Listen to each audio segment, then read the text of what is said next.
我们要正式的开始带大家来画了。好 ，Hello， 各位小伙伴们，大家好，欢迎大家来到一朵云的直播间，我是波云。新老朋友们哈，我们呢今天又开始绘制画画了。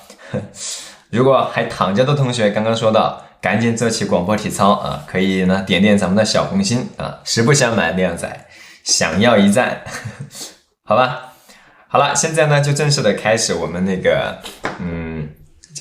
这张案例的一个讲解和绘制了哈。那这张画是白雪石老先生的他的一个代表性的作品，就是漓江归鱼啊。他画了非常多的作品，有漓江归舟啊，对吧？他主要表现的这个山川的面貌，在座的小伙伴来说说，这是我国哪个地方最著名的一个山水的景观呢？以前小的时候，大家学这个课文的时候，有比较著名的这个景观有，比如说什么趵突泉是吧？啊，然后呢，再一个就是我们说桂林山水甲天下了，是不是？你现在这么多年过去了，你脑子里边能记得住的可能也就这几个地方。对，广西桂林哈，广西桂林的这个漓江一带的景致。我们以前讲桂林山水甲天下，那今天我们就一起来感受一下哈，这位老先生他所绘制的作品。首先对这个画家呢做一个简单介绍，白雪石先生呢他是享誉海内外的一个大家了。他的作品主要是以漓江的山水画，漓江的这个山水面貌啊为主题或者突出的一个内容表现。我们刚说到桂林山水甲天下，白派山水呀，甲桂林的一种美誉呢，就是来赞誉白雪石的他的一种艺术成就的。那这是他对他的这个艺术成就，包括对他60多年来的美术教育啊，做出的一个高度的一个评价哈。好，那这点我们就简单说到这儿。他曾经呢，在这个身体鸿鹄之年，10几次呢到这个地方去写生，收集素材，进行摸索，进行这个题材和表达的这种一种探索。所以他的作品呢，既有我们以前所说的北宗的这种巍峨或者说挺拔，又有呢这种南派的这种秀润，当然又具备水彩画的这种丰润和色彩的明丽，对不对？他的画最大的特点，大家能说一下是什么吗？有没有小伙伴能说一说？最明显的是不是他的这种空间的关系啊？他的画里边呢喜欢去处理这种投影的关系，对不对？好，你想古代的山水的话，传统的山水画的话，它是不可能去画投影的。这就是20世纪的一些大家，他们在这个绘画的风格或者面貌上面呢，借鉴了很多的这个什么，也就是比如说素描，它的这种空间光影的关系在里边，所以它的立体感，所以大家看到这张画的时候，它的立体空间是吧？空间感非常强，很立体，所以这是它最大的一个特点了。好，一会儿我就会带着大家一起来画画。当然，它对于树木的处理呢，非常的概括哈。非常概括。好，右侧呢是它的工具提示，大家做好先的准备啊。调换镜头过来呢，我也会给大家简单的说一说。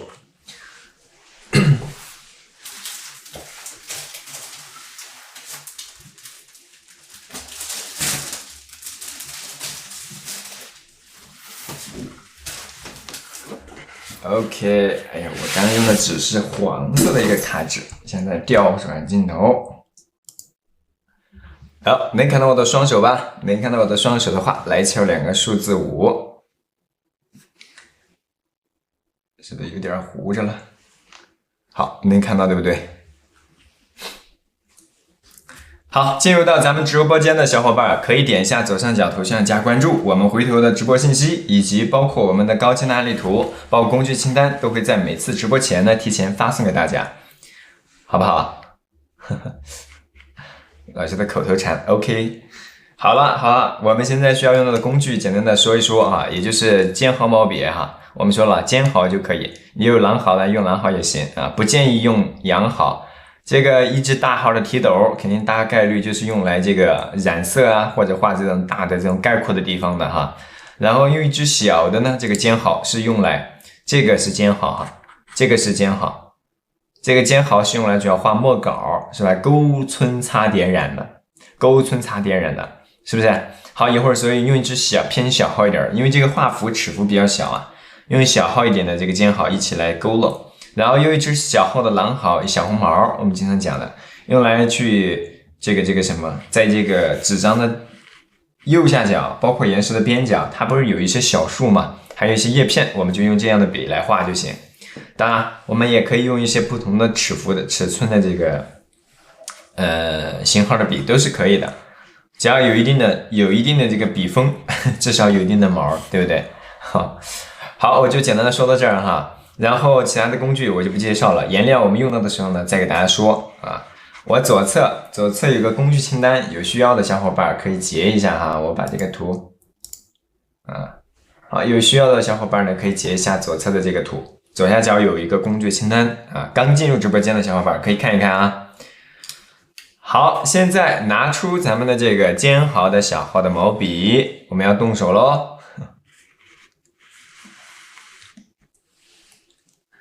好，我拿一个高清图出来，这样的话方便看到。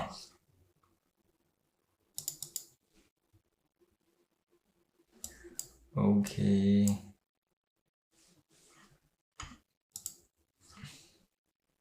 好，我现在把这个图放到这里了哈。好的，接下来我们就要开始动手画了。在画之前哈，我们在这个左侧这个参考图上面给大家不是放了一个有十字线的这么一个案例图吗？那有这个线呢，可以帮助到大家去什么确定好它的位置和大小关系啊。小助教呢，他还在休息。好，用笔尖啊蘸取咱们的这个蘸取点浓墨啊，笔尖蘸取点浓墨，微微的去调和一下。其实我们今天在勾勒到的轮廓的时候的墨色呢，比较适中的。我们经常讲娇浓重淡轻，今天我们用到的这个墨色的一个效果呢，它是偏什么？中间的啊。好，现在你看我们调和的这个墨色，可以看刮在这个盘子的边缘，它大概什么样的一个效果啊？刮一刮，然后呢，把笔肚多余的水分给它刮出来，把笔呢稍微放倒一些。好，稍微的吸一吸毛笔的笔肚，水分吸走，适中了，我们更好的去表现这个岩石的这个轮廓。33乘以65的一个大小哈，或者64。好，我现在把这个画面的中心点，也就横竖十字线交叉的这个点，大致给它确定出来。好，点一个点就行了哈，不用太明显，你自己能够参考来找位置啊，找它的一个物体大小关系就行。然后从这个画面，我们来我本来想着是从上面画，我想到这张画怕大家画不完，我又想了一下，还是得画完，所以我们还是从底下来画啊。底下来画呢，最底下画面最底部的这一处岩石呢，它是没有超过整个画面底部的一半，是不是？我们把画面分割空间之后啊，更容易去掌握它的一个物体大小。比如说底部的一半在这儿，它要比底部的一半还要矮个1指到2指啊，1指左右吧。啊，大概就确定到这里，然后离纸张的左侧的边缘，底部啊，画面的底部，离纸张左侧的边缘还有4个手指吧，4个手指这么一个宽度啊。然后呢，它的这个竖着的中心线这一组岩石啊，最宽的最右侧的地方，大约位于竖着的中线靠右1到2指。是不是就把这3个点最高、最左、最右就确定出来了？因为它岩石是直接着落在这个地面纸张的底部的啊，这张画有点顶天立地的感觉，是不是？哈哈，别忘了传回放，对吧？目前回放还没法观看的，我们后续呢会把它放到我们这个小黄车里面啊，不过得多等几节才行了，是不是？我们开始从下往上画个2指高的这么一块小的岩石啊，2指左右高吧，大概是一个三角。确定好这几个点了吧？我们要动手了。第一步，勾勒岩石的轮廓，对不对？好，从上往下勾勒这么一根轮廓线。好，有一个小的焦点，对不对？一个小的焦点就行了。然后再往上走。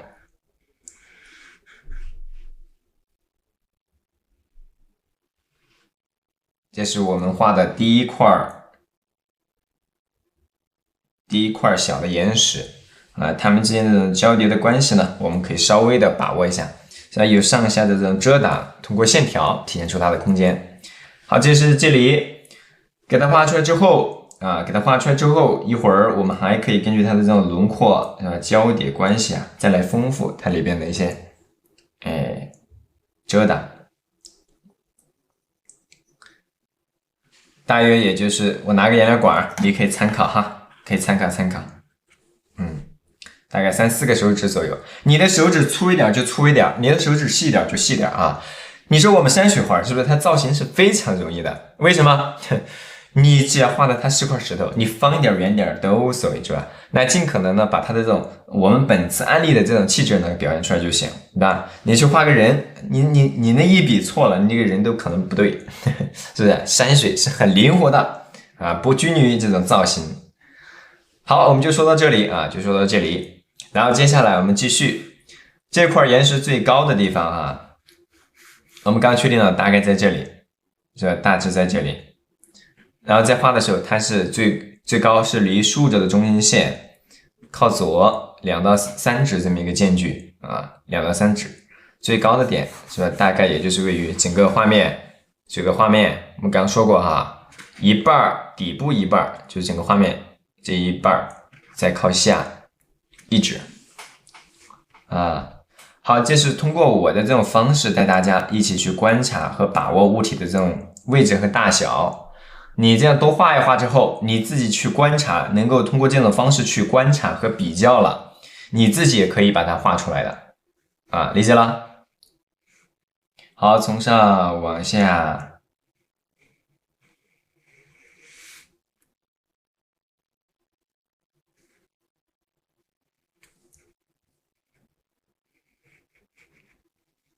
山头我们呢就从上往下直接给它过渡一下。我们还是老实一点啊，先勾勒完整，因为这个岩石造型比较复杂。如果我直接边勾边皴，是吧？大家口可能就容易蒙圈了。我们尽量诚恳一点点，是吧？老实一点点，一笔一笔的带大家来勾勒。它其实中间把大轮廓勾勒出来，中间呢多一些交叠的这种结构关系嘛。目前咱们是9点半哈，以后还会有更多的时间安排。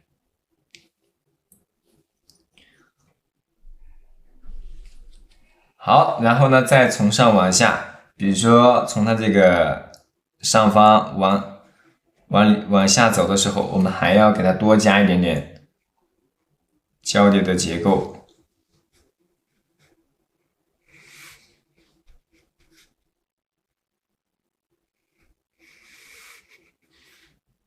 好，交叠的结构是不是给它画出来了？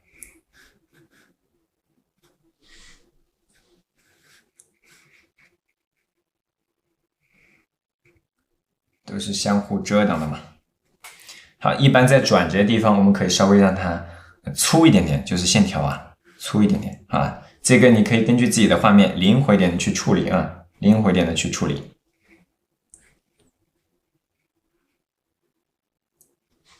一层环抱一层。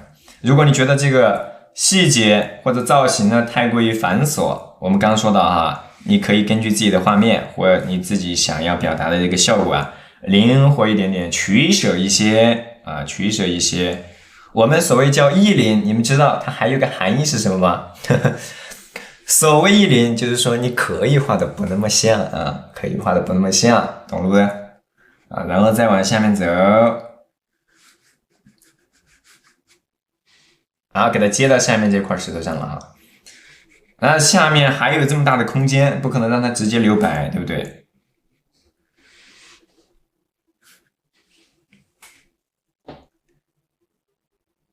什么拉镜头是吧？拉近一点吗？行，因为我想到这个叫需要整体观察局部着手，我要是放太小的镜头不方便大家去参考位置，现在可以放大了，放大，好吧？你掌控可达，你想要放多大，咱就放多大，行不行？好，我们一会儿把这个纸张的毛孔都给它露出来，可以不像是吧？意思到了就行啊，给自己找补点借口，找补点理由啊。好，然后从上往下，右侧比它高低一个1指左右啊，低一个1指左右啊，低一个1指左右。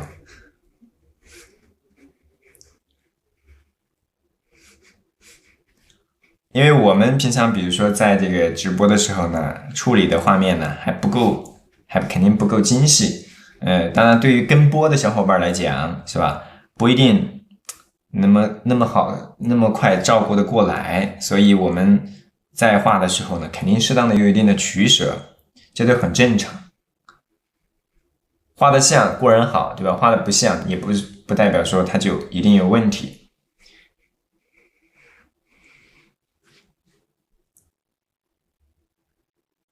好，这些造型呢非常的繁琐。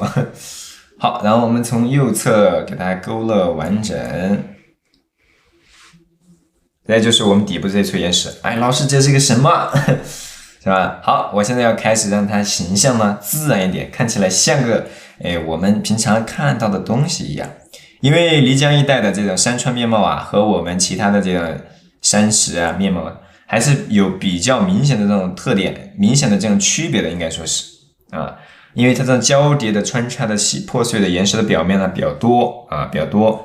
来，我们开始了，小伙伴们啊，这张画开始就是精彩的地方。好，用侧锋或者说线条，或者说擦的笔触，在前后交叠两侧，主要是比如说这是中间，对吧？在一块石头两侧或者被遮挡的地方。来，我们今天就讲一个最突出的点，你把这一点记好了，今天这张画你肯定能画出一个七七八八的效果来。一个是它的对比关系，我们比如说画一块，我画一个立方体啊，大家可以看一看啊，画一个正方体吧。这是重点哈，抬头听，抬头看一看，抬头，不要瞪眼睛，就不会有抬头纹。我们把左侧这块岩石直接用比较重的墨色，是不是给它这个什么概括起来，统筹起来，所以它的这个浓重和旁边的这种淡呢，形成一个明显的墨色的对比，一浓一淡，是不是它就有了对比的关系？那如果我由浓是吧到这个由这个淡的一个过程，我中间呢它还有一个层次的这个过渡，是吧？我们所谓的焦浓重淡轻嘛，这个墨色比较浓重啊，我们这一块呢就轻一点点，是不是淡一点点？好，它们之间是会形成过渡，是吧？从左往右看的话，它是由浓到淡的一个过程，或者从右往左，它也是一个渐变的一个过程。那上下来看的话，你比如说这块这个体块是吧，跟它就形成了一个对比。所以我们在勾勒这个轮廓的时候，也就是什么关系呢？比如说我这是一个轮廓线，如果这个轮廓在它的后方被遮挡了，那就是需要从前面这根线往后面这根线要形成一定的墨色的过渡关系。好，你比如说我往下面走，对不对？我在这个结构线的后方加重，然后逐渐的往后边走，它是逐渐越来越淡的。前面以浓衬淡，是吧？对比就强，则为实。逐渐往后边走，它就慢慢的变淡，则为虚，是不是就区分开了前后和左右的关系啊？简单不？对比和过渡就这两个点，你做到了，这张画它就不会出现太大的问题啊，都可以画出大概的效果来啊。但实际在画的时候呢，就是我们呢，就是处理的这个笔触啊，它可能要丰富一点点。有的可能你比如说我在处理这一块的时候，因为面积比较小啊，它原作画的尺寸要比较大一些。我们现在画的这个尺寸比较小，所以我们用到的笔触呢也更加的少。好，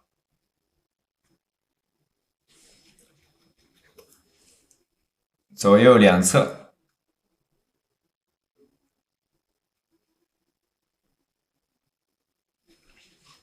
你看右侧是不是也给它加重了？两侧一加重，是不是就把中间给对比就加强了？就像你在拍照的时候，站在你的两个闺蜜之间，对吧？哎，她俩皮肤黑一点，你就站在中间。哎，一拍照的时候，你的皮肤最白了。好，这块理解了，听得懂？来敲个数字1，好不好？或者敲个理解啊。好的，收教了是吧？文啊，子言欢喜无尽夏，人间惊鸿，禁止熬夜啊，都是早起的小伙伴，很好很好。来继续，然后在这个旁边是吧？这么多层呢，那到底哪一层最重呢？这个呢就要灵活一点点了，没法说具体哪一层最重。所以这个有的时候它是根据我们实物的情况来画，有的时候根据我们画面的表现的需要来处理。好，是不是它是有一些你看断断续续的小笔触啊，去处理这种交叠的关系啊，包括它的亮的地方。好，然后再往下边走，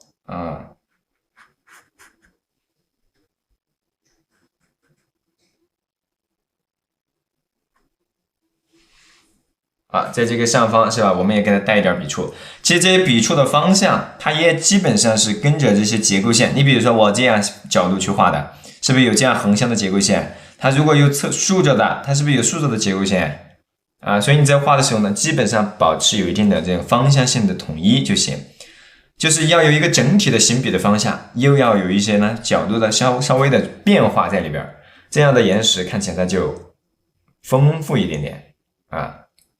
好的，对，来到咱们直播间的小伙伴第一次来的首次加入到我们直播间的小伙伴可以点关注，以后我们的直播的相应通知呢会提前呢发放给大家，是吧？点关注不迷路，高清的案例图，还有呢我们的这个工具材料清单等等，都会提前在我们的粉丝群内给大家通知可以后面慢慢申请申请进入我们的粉丝群里边。好，右侧边角。好，这一块石头我跟你说清楚了，其他的石头是不是？那是不是我们可以举一反三呢？有的人说了，我第一次来，我怎么可能举一反三没关系有一个练习的过程要相信自己。你既然能够听懂，那无非就是手还需要一个练习的过程，对吧？你只要能明白、能理解，那就证明是吧？咱们是可以学会画画的。好，用侧锋是吧？大笔铺，把暗部这块比较浓重的暗部，顶部比较亮，底部比较暗对不？好，我们把它给带出来了。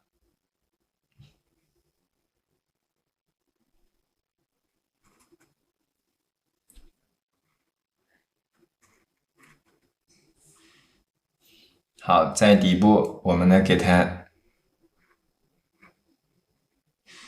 抻插出来。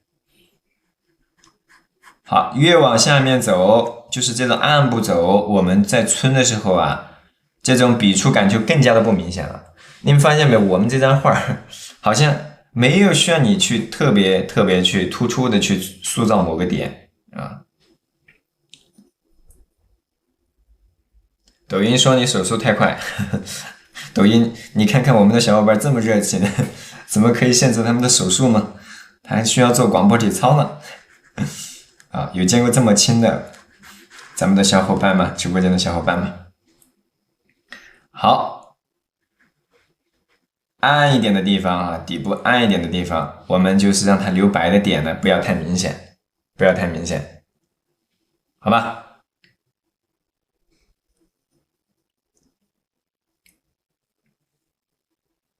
慢点画是吧？好的，就是这块我把这个主要的东西给大家讲清楚了，我就把这个它大概的一个视觉效果呢先给它处理出来。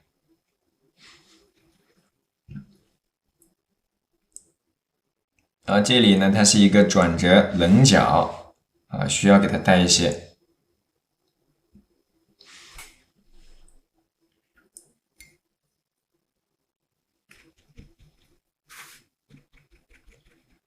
好，然后呢我们再从下往上，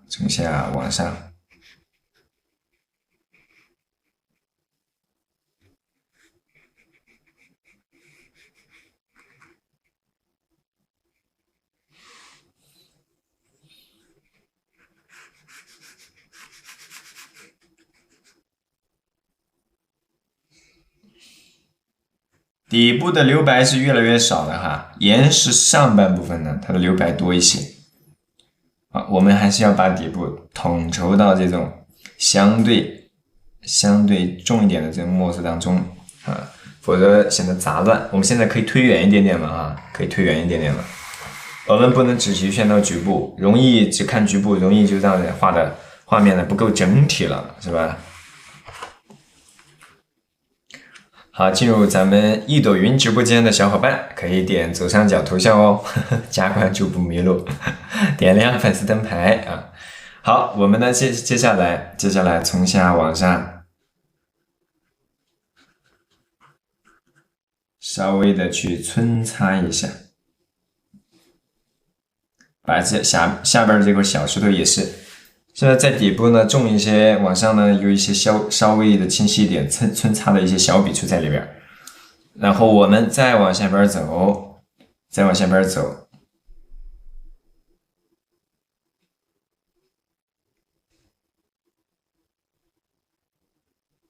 好，交叠的地方呢，我们可以适当的是加重一点，区分一下。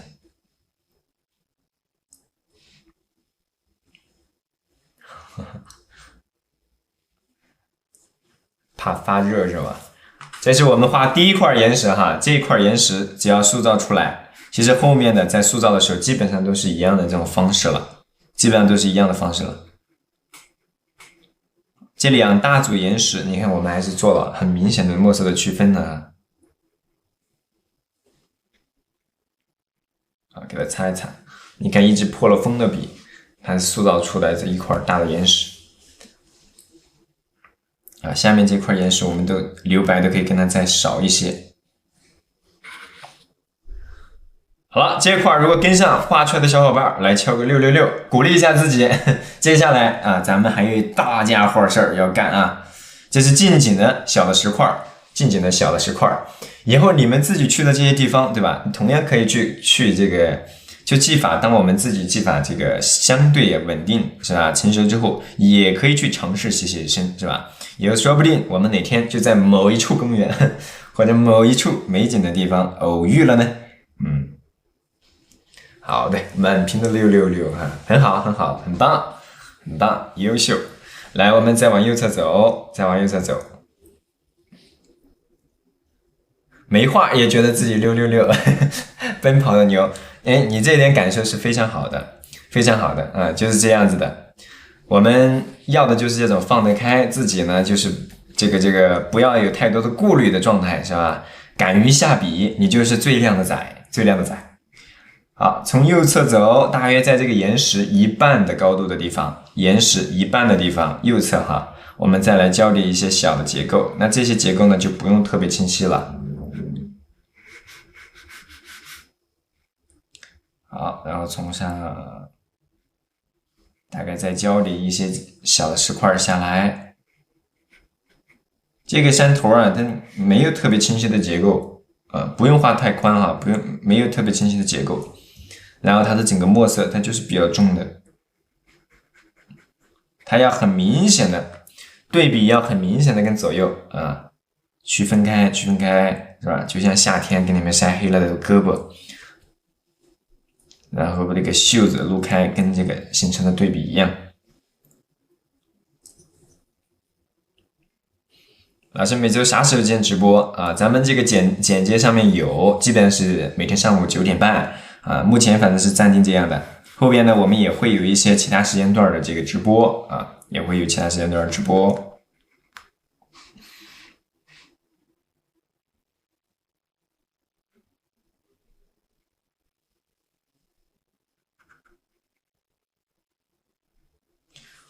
好，我们把这一处稍微加重了啊，它不是一滩死墨，而是有渐变啊，甚至有一定的空气感。空气感怎么去理解？空气感就比如说要么就是空间的边缘它相对比较重一点，或者说就是中间它会有一些渐变的墨色层次，甚至有一些枯比飞白在里面。老师有课卖吗？目前咱们呢是专注的，比较那个什么单一一点的，带大家来画我们的山水。目前还没有这个上的，后面会陆续的给大家根据大家的需求来进行。好，这是我们画的这一块儿，然后其他的先不用管。然后右侧呢，它有2处树，有可能很多同学就会觉得，哇，天哪，这是树吗？这是什么？这什么稻草？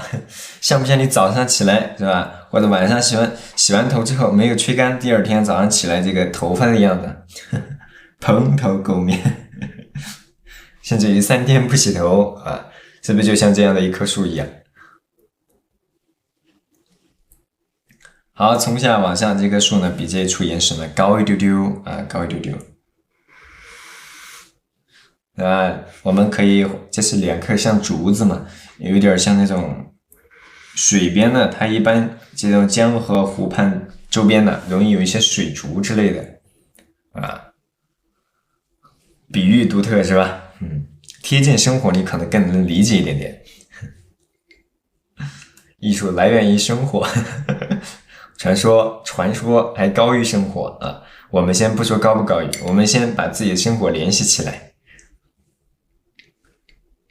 好，接下来我们调和一点点墨色，可以稍微的淡一点，然后来画上面的一些叶片，非常茂密。好，这个叶片在画的时候，就像类似于我们以前有很多小伙伴画过的竹子，是吧？一头重一点儿，是吧？一头轻一点儿，有长有短的，像这种竹叶的感觉。啊，它交叠的方式呢，它比较多啊，就是末尾部分呢，它这个要相对的窄一点点，推进一点，大家看得到细节一点哈。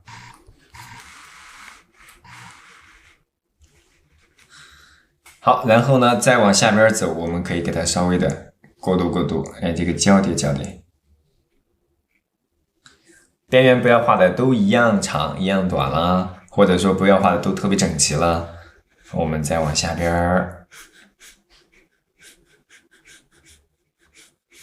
啊，你看我们有不同的角度啊，去给它参差错落在里边。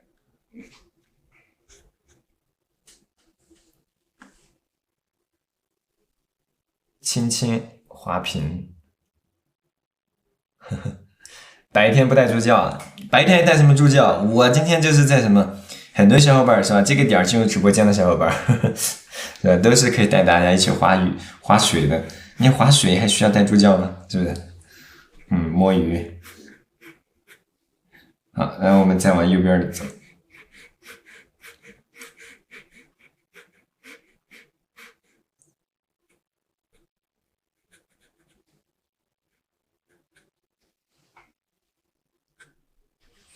好，然后我们再往边缘啊，下边部分呢，它往往就是要宽一丢丢嘛，啊，要宽一点，这个我们要注意一下。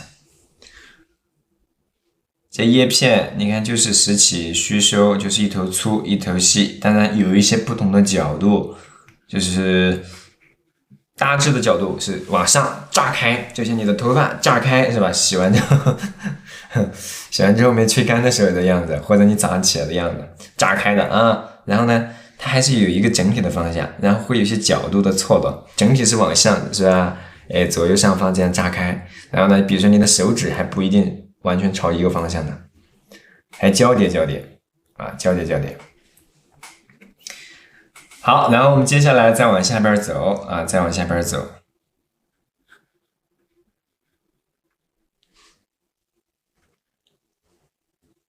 老师，麻烦问一下，墨色由浓到淡如何掌控？笔尖，你先比如说，来，我们先解答一下这个小伙伴的问题，肯定不止一个人是有这样的问题，对吧？来，我们拿一个干净的碟子哈来说一说。你比如说哈，我先把这个毛笔，比如说我已经浸湿了，在这个碟子里边已经浸湿了，是吧？当然浸湿之后，把多余的水分刮一刮，啊，稍微刮一刮。用笔尖，你比如说我蘸取一点点浓墨，是不是？我蘸取一点浓墨，就笔尖蘸一点点啊，然后调和。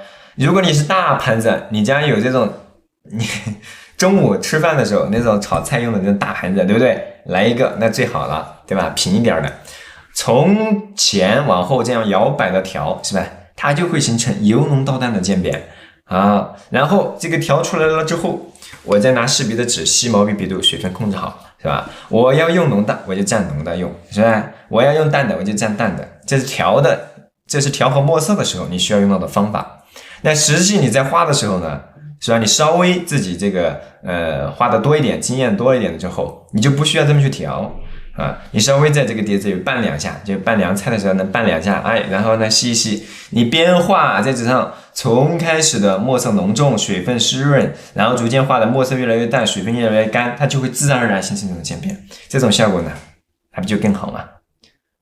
对不对？啊。炒菜就装菜用的这个碟子，你家里肯定是有的，对不对啊？来，伙伴们，大家早上摸鱼摸累了，对不对？来干一杯，干了这杯凉白开啊，干了这杯凉白开，这是纯粹的凉白开，什么都没有泡，没有红色的点点小果子。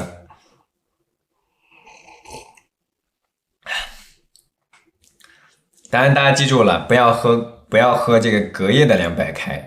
知道为什么吗？因为有毒，知道不？隔夜的凉白开是有毒的啊。对，这个毒呢叫孤独，所以你不要喝。让我来帮你承受了吧。来，我们现在就继续。下方把这个树叶是吧？不是这个竹叶给它丰富起来，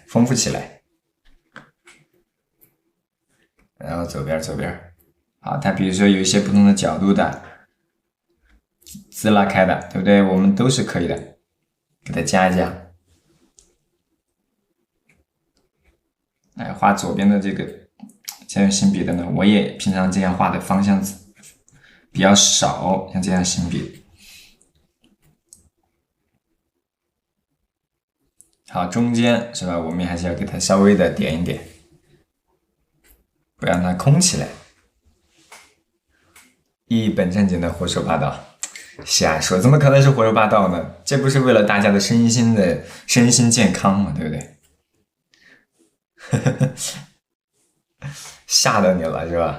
你经常喝前一天的，你看看你的内心太孤独了，需要来我们的直播间摸摸鱼，跟着大家一起快乐 happy。 来，我们继续啊，把右侧这个重复的地方咱们就不太过多的去等啊，就不过多的去等。好，左边啊，不同角度的。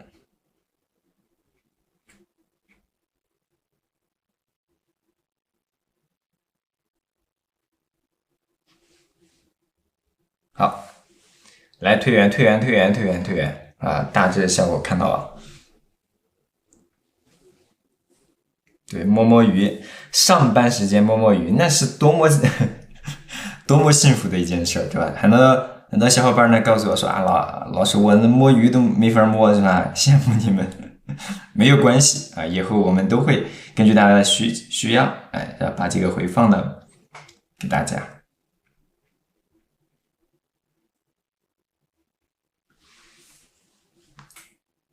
好，边角是要底部啊，它相对比较宽一点点。好，墨色呢可以稍微的加啊，可以稍微的来点重的。好，第一次来到咱们直播间的小伙伴啊，可以点关注啊，可以点关注不迷路。以后呢，我们这个直播的工具清单以及高清案例图和我们相应的一些预告和分享的一些相应的专业的内容啊，都会先在我们的群内给大家分享，对不对？好，欢迎大家的这个参与和加入啊。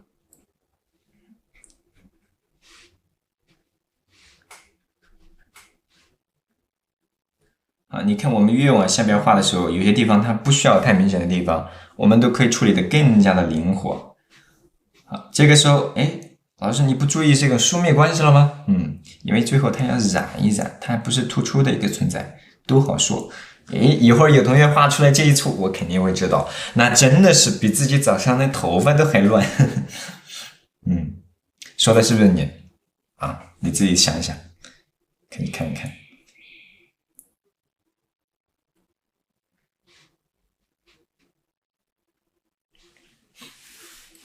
第一次进来是吧？熟悉的声音，赶紧点关注吧，小红心点起来啊！在摸鱼的没有画画的同学啊，我们相处在一个直播间。现在就是你展示你的这个实力的时候到了，右侧再来，右侧再来。好，一高一矮，是不是？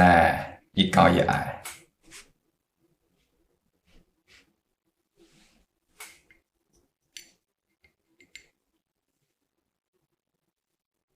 好，我们把这块画完啊。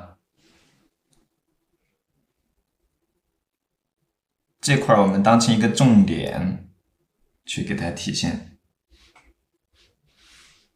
再往下边走。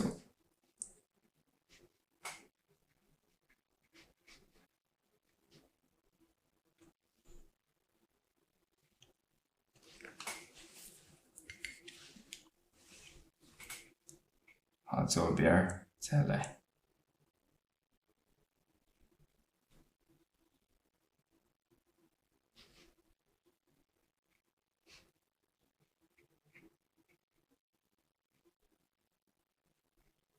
OK， 好，再来把这下边丰富完整。加这个鸡毛掸子，打人打成这样子的。哎呀，再来。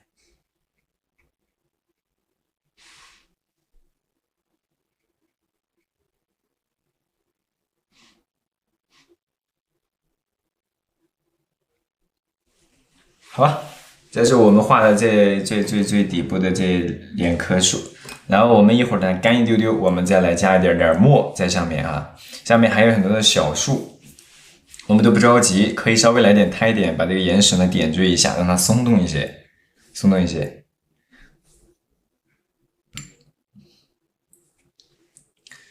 好，然后在岩石的顶部啊，岩石的顶部。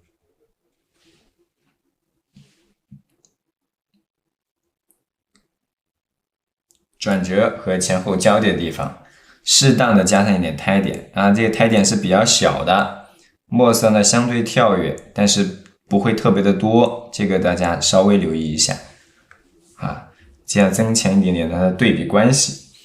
我们其实这个塑造还是比较粗略的哈，比较粗略的。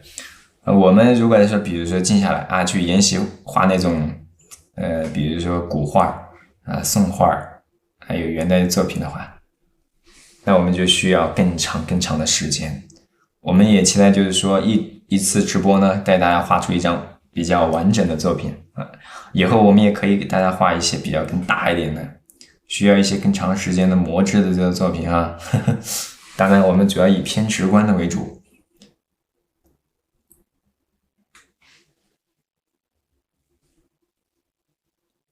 会有回放吗？回放呢，陆续会给大家放出来。再往右侧走，再往右侧走。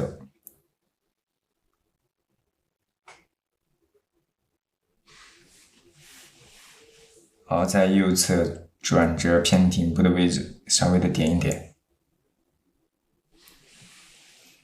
OK 啦，我们就先点到这儿，上面的树先不画啊，现在画树和这个叶子已经让大家累着了，对不对？我们可以缓一缓，先画后面的，用一点淡墨，调和一点淡墨，把咱们这个什么树叶，这个叫竹叶，中间比较茂密的空间呢，给它染一染，不要让它显得那么的碎。当然，尽量让它保持和这左边的岩石呢有一定的这个墨色的区分最好。好了，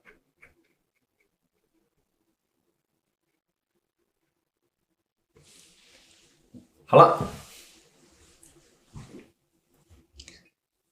跟老师画怎么会累？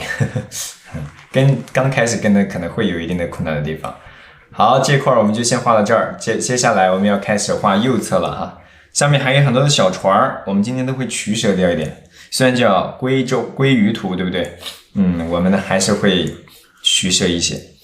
右侧部分的岩石，大家可以看到，它最低的点、最底部的这处岩石，大约位于整个画面中心线以下到纸张的底部，大约一半的位置啊，一半的位置，这就是我们画的这一簇岩石的一个最右边岩石最低的地方啊。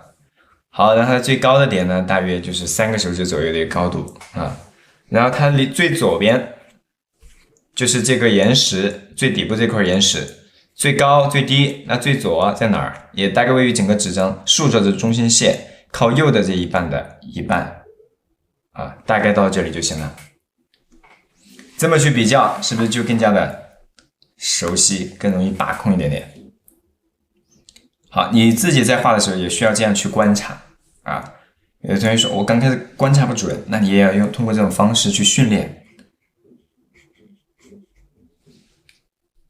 好，细细毛笔笔度，然后这块岩石呢偏三角，它整个的造型的特点偏三角形，是吧？给它勾勒出来。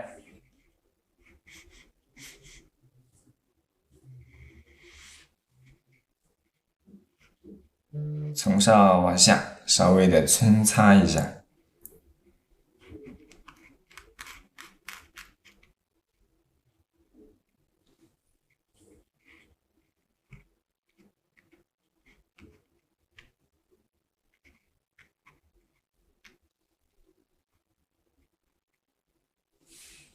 好，把这个岩石底部或者前后交叠的小结构给它带出来，带出来就可以了。顶部呢，它偏亮一点，底部都是比较墨色相对来说比较重的。左侧部分，底部部分重就让它重的够重啊，是吧？擦一擦岩石的这种厚重感就出来了。这是什么皴？这不是说某一种皴法，而是更灵活的一种笔墨的塑造。其实它就是体现一种墨色的，就是体现这块岩石的体积感嘛。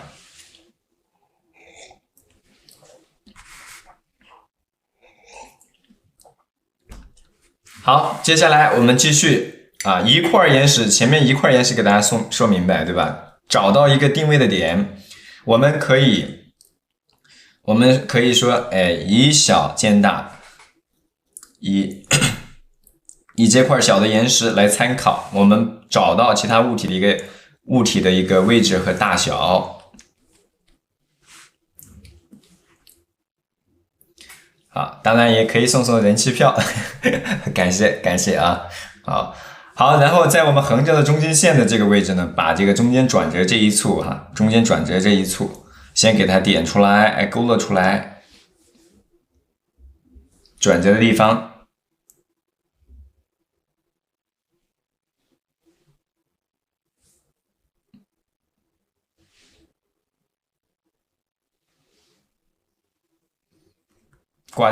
你以前临摹的西山行旅已经挂在米国的办公室了呀，很棒，优秀啊，优秀！以后啊，有机会我们也可以带大家再来临摹一遍，重走西山啊！欢迎到时候有意志力是吧？勇敢并坚强的小伙伴们的加入。好，再往后边勾勒。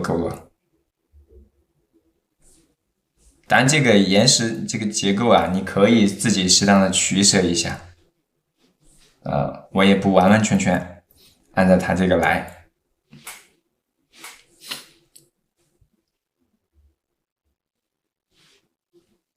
好的，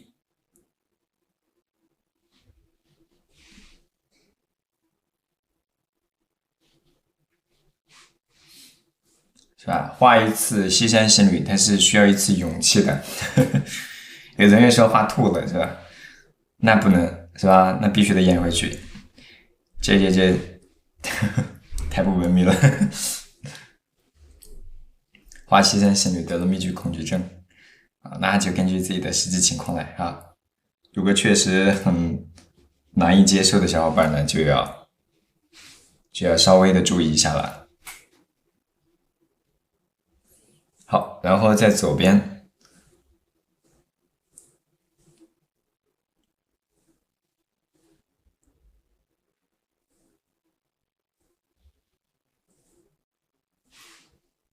画几层。你看这种岩石间的堆叠啊，千言万壑的这种遮挡，丰富的岩石的结构，我们下边就可以给它画的浓重一点。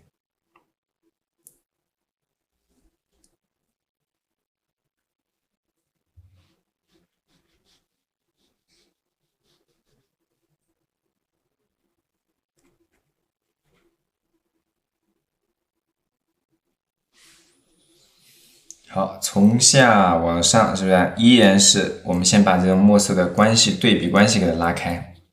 其实你发现没，看似一张特别复杂的画，你把内在的整个塑造表达的这种共同的共性的规律，是吧？找到了之后，其实都好做。一般这种岩石都是偏底部、偏后边、偏被遮挡焦点的地方，它的墨色比较重，所以我们就会用比较快阔的笔触呢，去给它进行什么？加深。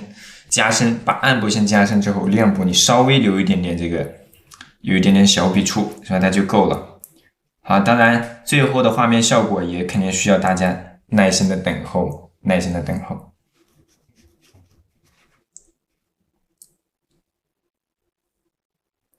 啊，被遮挡的地方，好，我们用这种稍微枯涩的笔，既把对比关系给它皴擦出来，也把这种过渡的感觉也带一带。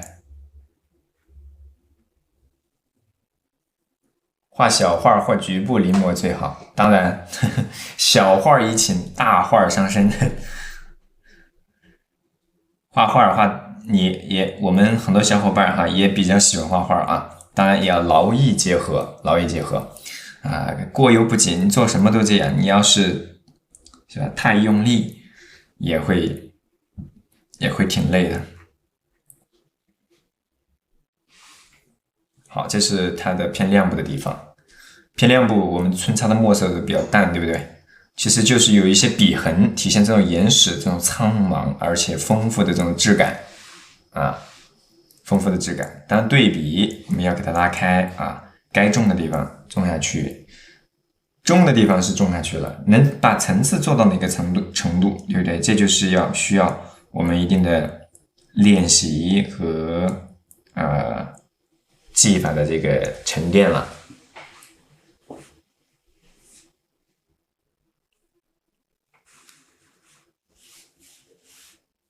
好，这个明暗关系是不是就出来了？这种就是把素描的这种表达的方法，是吧？融入到这个绘画里边了。这位老先生呢，曾经呢也跟这个徐悲鸿大家都肯定听说过的，对不对？还有包括李克然他们的这种绘画的风格呢，有一些相似的地方，都会借鉴融入了一些西洋绘画的元素，对不对？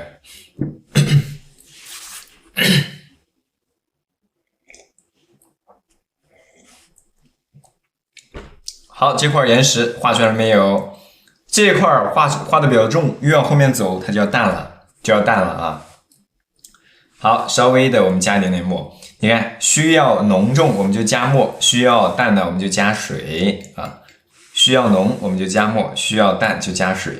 现在我们并不讲皴法，但是你依然能够把这张画的大概的效果画出来，是不是？皴法它是一种笔墨表达的形式，有很多。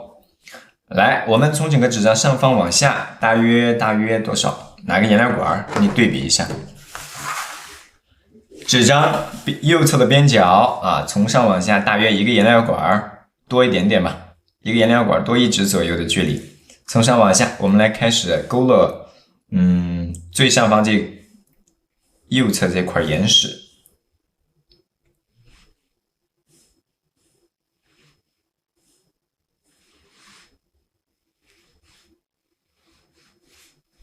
好，勾完了之后是吧？像这种岩石它处理的非常的简略，我们就可以什么？那就可以稍微的轻松一点的皴擦一下。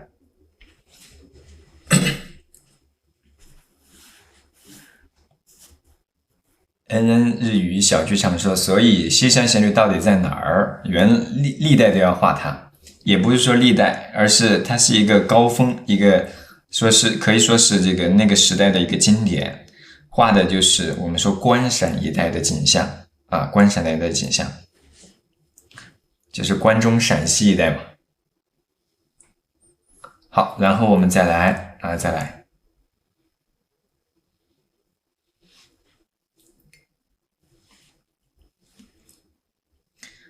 好的，欢迎我们小伙伴们的这个加入啊。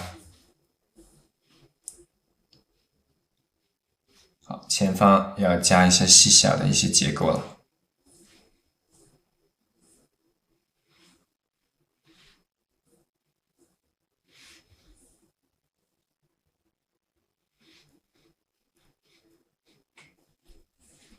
好，其实这些结构你即便是没有看懂它怎么穿插的，你自己其实也可以处理。为什么？那至少你要能处理出它这种交叠关系嘛。但结构不要都是平行的，它可以有一些角度的这个区别。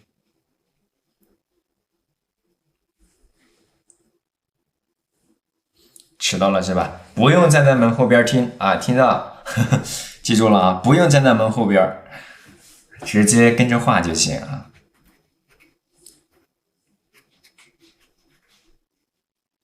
好，后面的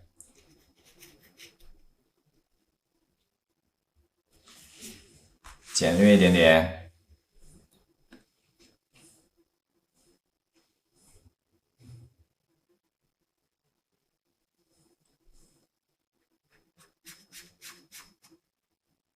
该平铺的，该加重的啊，我们也不能含糊啊，不能含糊。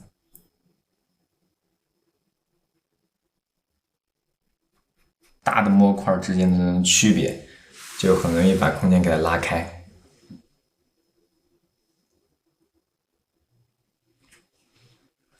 好的，然后这是我们画的这一块的这一簇的岩石。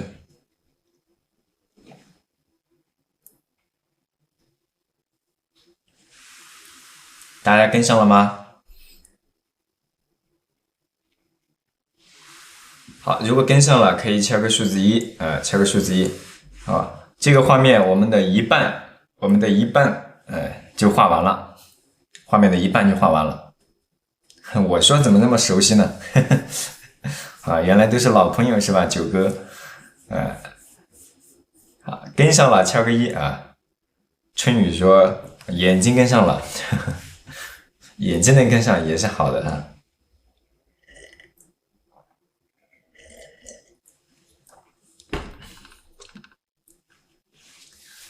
好嘞，然后它上面也是有很多的这种叶片，我们也可以稍微的加加哈，不然都等到后面最后来画，也挺不容易。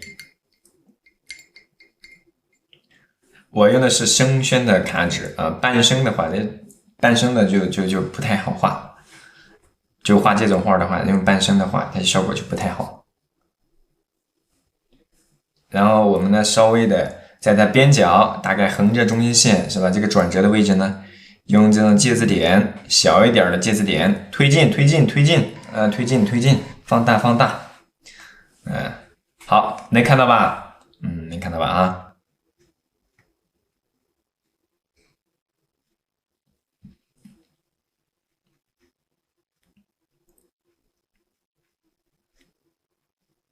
好，用介字点啊，把这左侧的边角哈，边角的位置呢，稍微的给它错落开一些。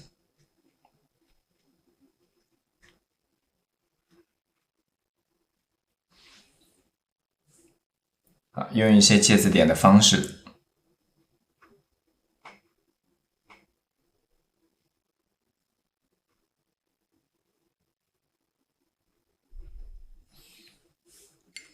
好，我们稍微推远哈，又稍微推远啊。画的时候可以看一下细节，画完之后呢，我们要推远看一下整体。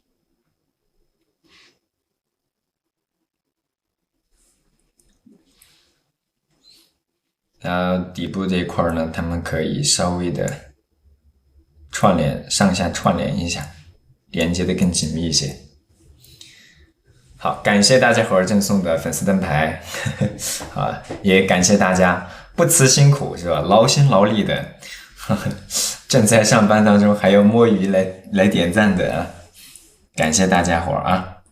好，当然把这张画画好了，那当然还是挺不错的。在家里躺着正在画画的小伙伴们，那是最幸福的。躺着画画那好像不太合适啊，应该是坐着的。有多少人是躺着的？来，躺着的，你敲个数字1，我们看一看。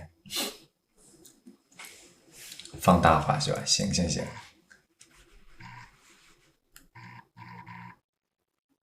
我看看有没有人是躺着的，还真有。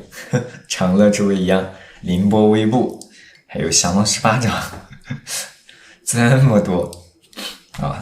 这都有点懒了啊，赶紧起床。来，再继续，我们从上往下。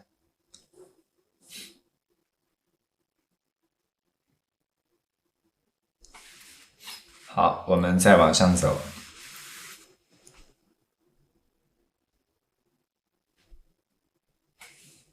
再往上，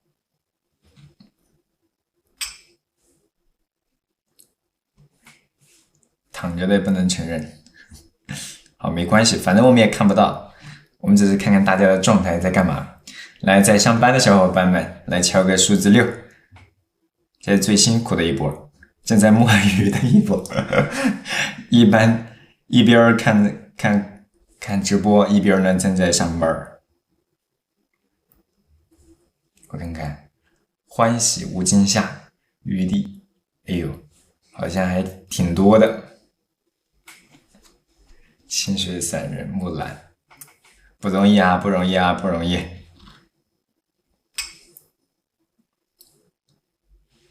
好，不少，辛苦了大家伙儿啊，摸鱼辛苦了啊，然后再往下边走。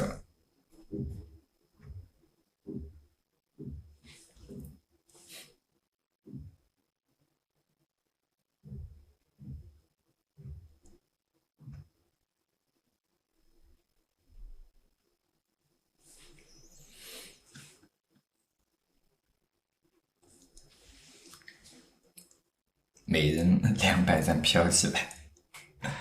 啊，根据自己实际情况来啊，要是太累啊，也可以劳逸结合。然后我们再把这一侧大概的这树叶先给它画了。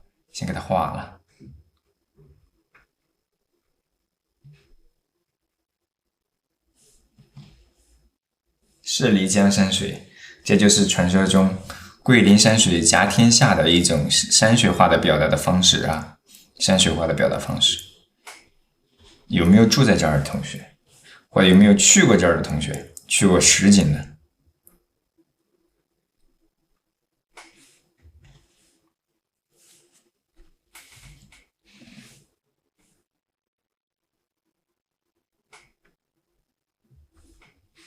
有是吧？还可以。遍历祖国的河山啊，我们其实第2次直播的时候，就是画的那个是黄山汤口的一个景象，对吧？啊，这个呢是漓江，像包括我们说泰山啊，还有黄山啊，这个呢经常是尤其是黄山吧，还有华山，经常容易被表现在我们的这个山水画的作品里边。云烟空蒙，是不是？好了，这是右侧这一部分。等它干一点，同样我们可以给它再加点淡墨，统筹一下。纸张的顶部，左上右下出稍微几个枝，然后给它加。漓江不清澈了是吧？啊，漓江以前不是在屏幕上面，我们经常会看到一种渔夫摆渡然后捕鱼的一种景象嘛。然后还有呢，就是跟它在一块的还有一种鸬鹚，长得像鸭子像鹅，但是呢帮着它一块捕鱼的一种动物。这应该是对漓江最深的一种印象了啊。去黄山云海美翻了对吧？好，遍历祖国的大好河山呐，3山5岳，还包括包括我们的后来的一些，比如说黄山啊，还有比如说峨眉啊这些地方的这种云烟升腾的景象都非常非常的漂亮。还有江西的云居山、武功山，是吧？包括庐山。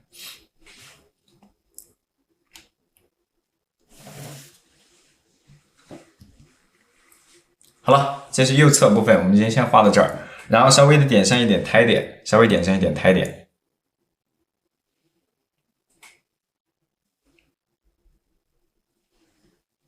都舍不得下了，那就别下。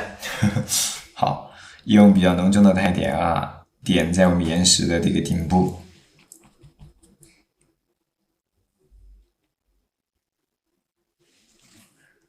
黄龙海螺是吧？九寨沟，对。我们有很多时候去表现一种山川的美景呢，它往往要与云烟作伴。为啥？为啥呢？因为有云烟作伴呢，它画面更显空蒙，而且秀美，也显得更加的神秘。一般我们在中国画里边怎么体现一种山川的高耸，还有它的这种比较巍峨或者雄霸的一种状态呢？就是以云烟锁其腰，对不对？相互映衬而体现出来的。手速太快了，对吧？好，这一块呢是这个，只是重复的点一些小的苔点，点在岩石结构转折偏顶部的地方啊，偏顶部的地方，不要点的太过于杂乱，就可以就可以了。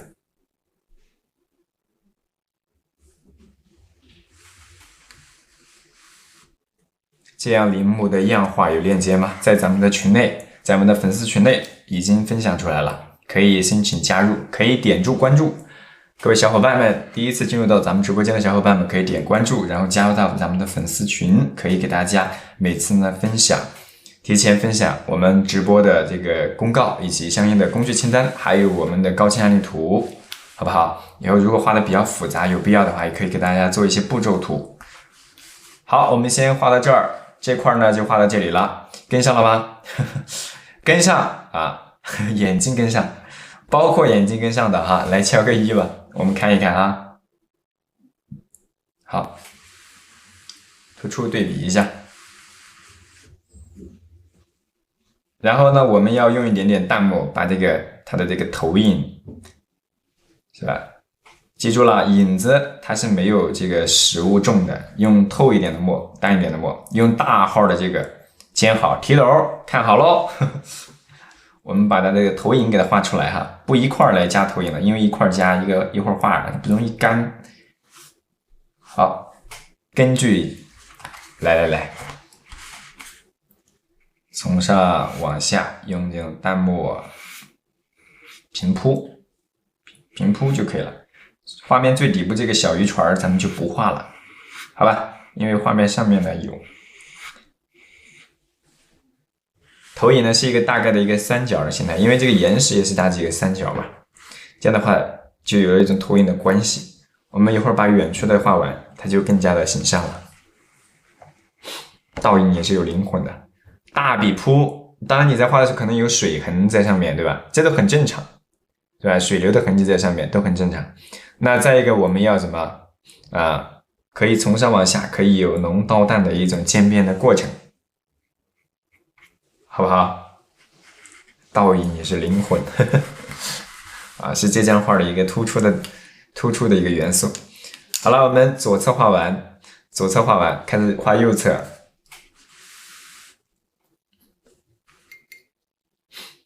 好的，感谢大家的关注，点关注不迷路，以后有的是时间啊，带着大家摸鱼。来左边儿。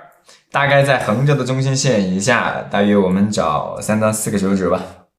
啊，就确定好它的最低的点，就是这处岩石，就是左边这处岩石最低的点，大约位于横着的中心线，你可以找一找啊，横着中心线靠下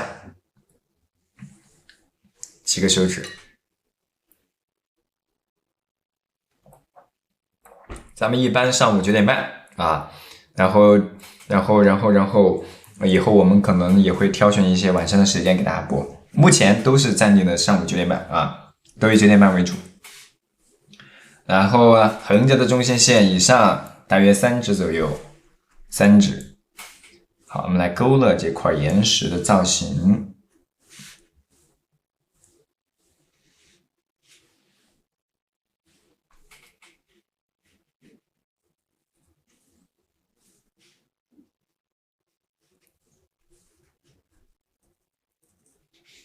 OK， 是不是依然是从上往下是一个由淡到浓的一个过程啊？然后在这个过程当中，我们肯定会有一些是吧不同角度的结构线，它会怎么着？有一些交叠是吧？会有一些墨色的过渡嘛？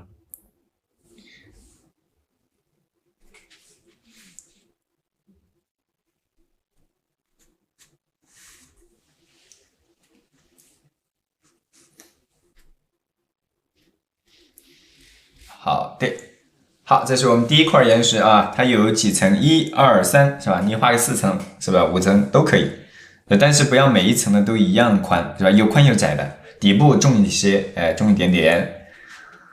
这一块就很简略，然后最突出刻画的是远山这一块。远山呢，它画的表现的是什么？一种看似不经意，然后呢又非常的微妙的小细节。哎，这个呢真的是馋人，醉了醉了。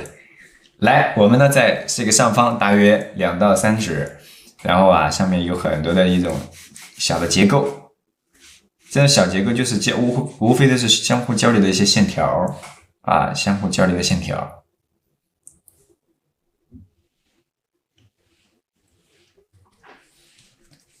好，然后我们从上往下。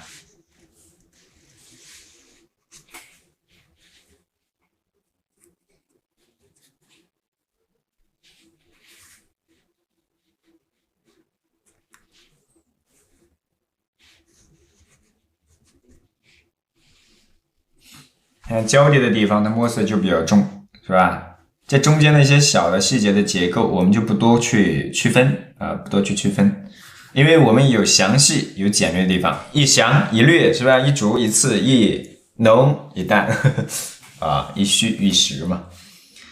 好，它们是相互映衬的一种范畴，合理即可，合理即可。老师天天都这么 happy 还好吧，还好。然后我们再从上往下。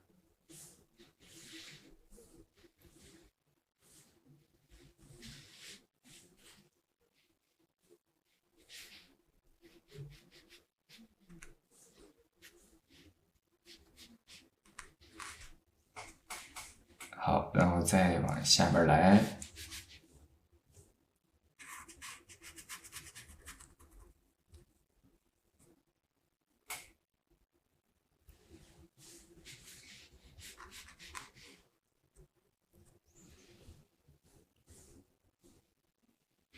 被遮挡的这一块儿，就是中间这一块儿，它的墨色是要比较深的，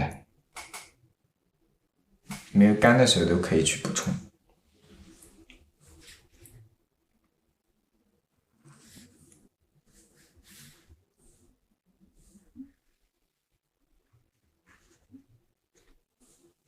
好，底部，哎呀，我们这儿画的有一点点参差错落的，有点雷同了哈，应该高矮再拉的明显点儿，拉的明显点儿。屏这么小，你可以把这个什么，你可以把自己的这个屏幕投屏的放大呀。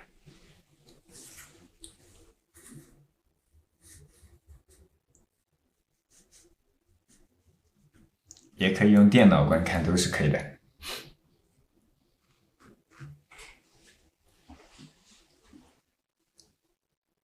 好的，这是我们画的这一块的岩石哈，然后我们继续往上方走，再往上方走的时候，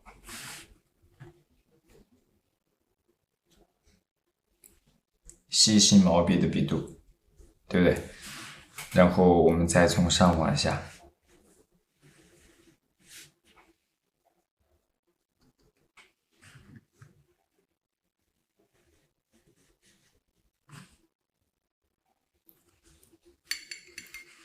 什么纸？多大的？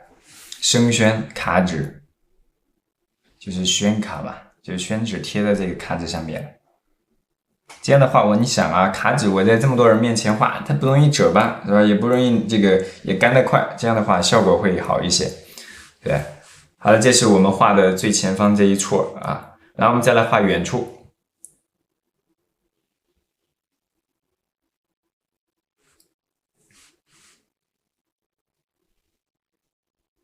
好，再来画远处，从上往下来数，左侧画的这个山石啊，比右侧要高一点就行，高一点就行，是不是？好，它稍微有这个轮廓要清晰点点，要清晰点点，但是以淡墨为主哈，以淡墨为主。上班摸鱼来看老师，好，然后从上往下。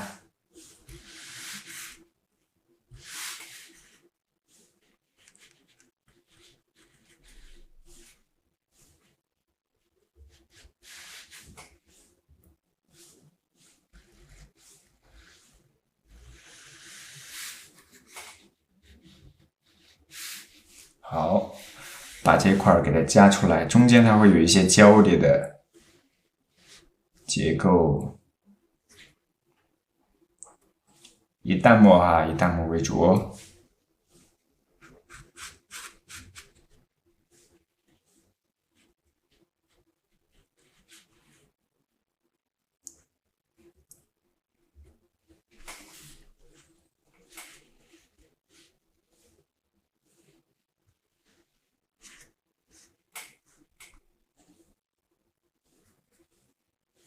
然后再从右侧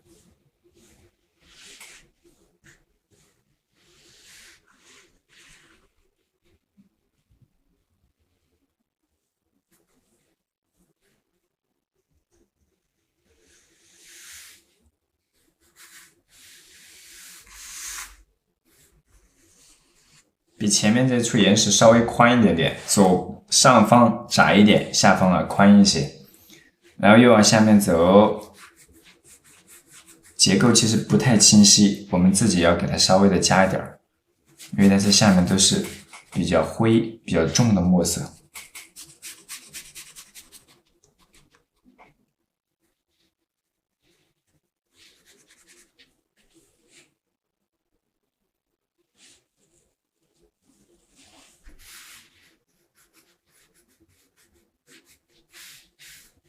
好，从上往下，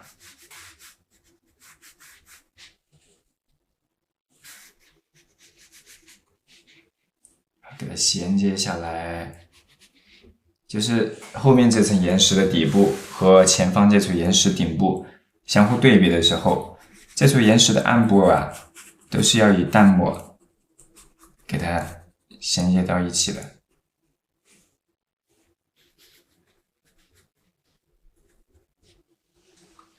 请问谁画的画？这张画的原作是白雪石先生的经典作品啊。他的作品我们之前有给大家介绍的，挂在国内外很多的这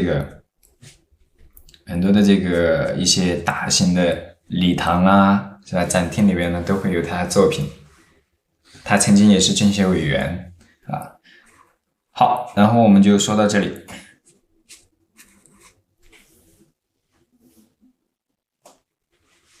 然后我们把底部的这个浅滩也给它勾勒一下，叫漓江鲑鱼，这张画的作品的名字，因为他的画基本上名字都是相似的，要么叫贵州，要么叫鲑鱼，基本上就是这样啊，大部分的画都叫这个名字。好，然后再来。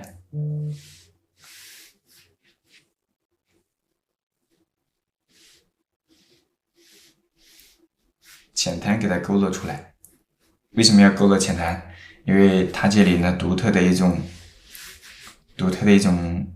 水上的一种面貌，那就是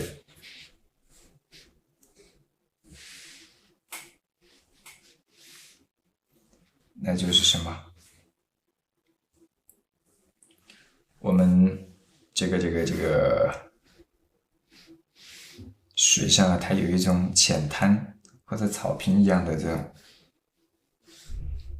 元素在这个画当中。这个就主要是用来着颜色用的，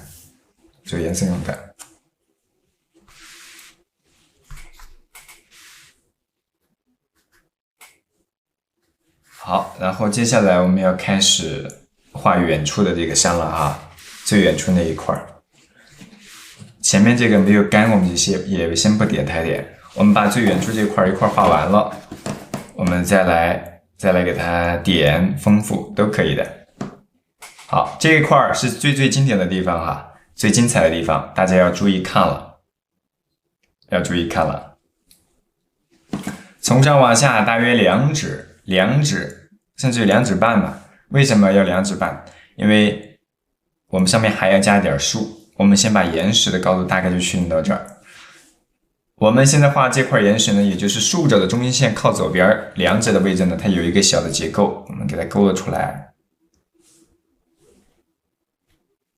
好，以浅淡枯涩一点的墨去表现。目前没有回放啊，后边把它放到咱们的小黄车里边，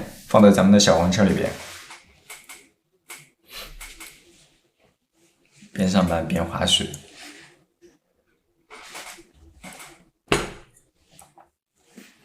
好，那接下来我们来一起看一看啊。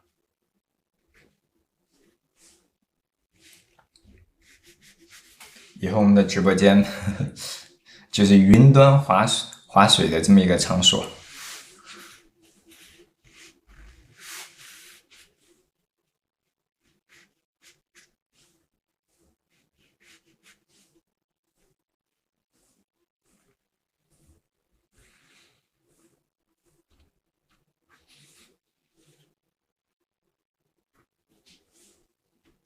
好，倾斜的，它会相互交叠的一些结构啊比较多。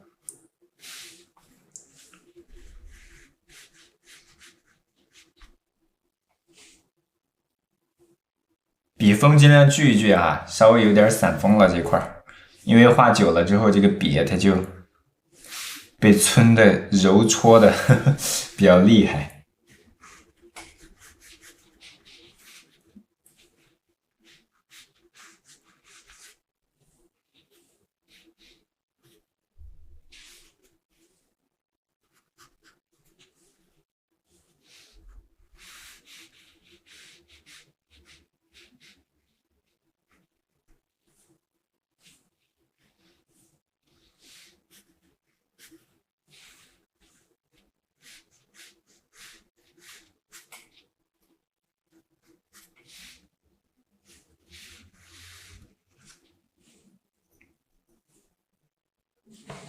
可怜的毛笔是吧？当然，这支毛笔能在这个有限的时间内发光发热，这就是它的这个作用啊，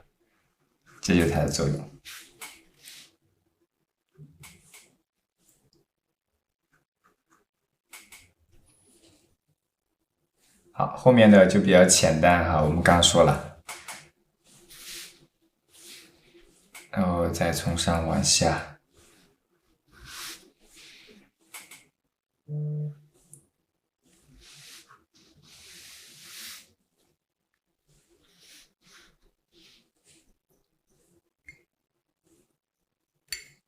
好，稍微来点水吧，不然这个笔老是炸毛了。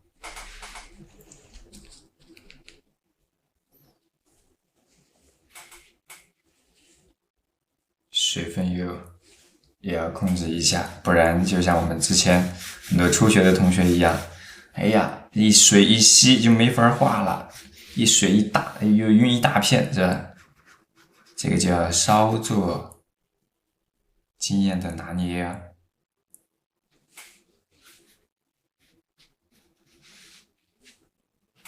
好，然后我们再往下边走，是吧？你看，我们刚开始用的时候，可能就用个毛笔的笔锋，对不对？好，越往下面走，我们整个笔肚是吧，都要用起来，但我们这用的这些笔，它的价格都是比较亲民的，初学而言，我觉得都是可以用比较简单一点的材料，就像我们在座的小伙伴们也是一样。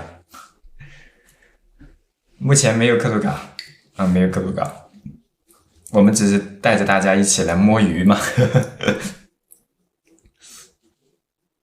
这所谓的皴法，就无非我们之前说过，无非就是点心面的笔墨表现形式。我们灵活的表达呢，其实它都会有，都会涉及到，都会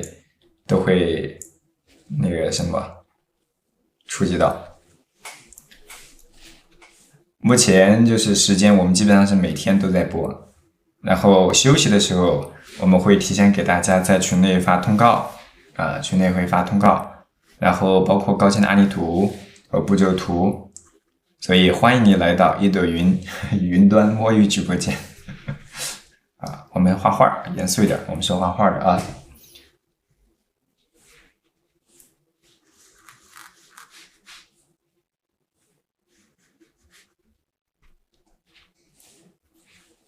好，就怕这个村多了，有的小伙伴呢，他可能也找不到谁在前谁在后，就线条多了嘛。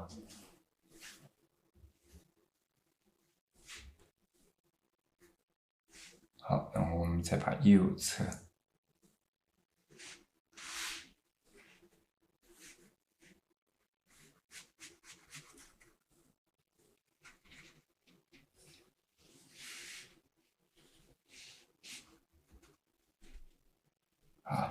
炸着毛咱们也要画，至少它要有毛，没有毛这个笔就没法画了，是不是？啊，这最前方的远山的山峰，每天早上9点半，欢迎你的到来。很多同学可能有很多小伙伴呢，那会儿刚好刚坐到自己的工位上，是吧？刚好打开手机，好调整好姿势，是吧？找好隐秘的角度。这一天愉快的工作是不是就开始了？人在工位是吧？心在大好河山呐。好，然后再来用我们重点的墨哈，把底部都给它皴出来。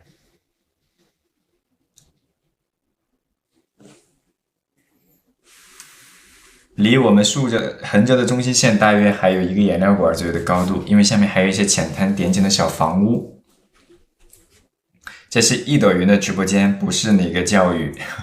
一朵云的直播间，好，欢迎大家的关注啊！欢迎大家的关注。以后我们会在咱们的这个粉丝群内给大家通告我们直播的这个相关的案例以及高清案例图，就先发给大家嘛。还有我们的工具清单，准备起来就更方便了。如果哪天停播呢，我们也会先告诉大家伙儿。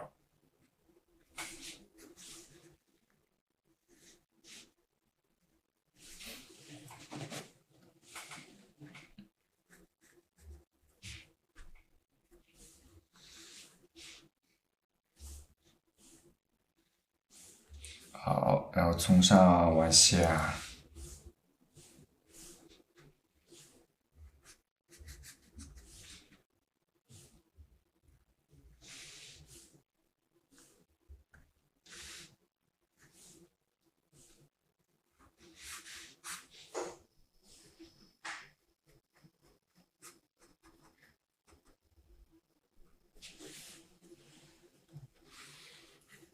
生病了躺着看，那一定要注意身体，注意身体。等身体养好了，我们再继续都可以的。怎么进去？可以申请进入咱们的这个，到咱们的粉丝群，应该现在是3群。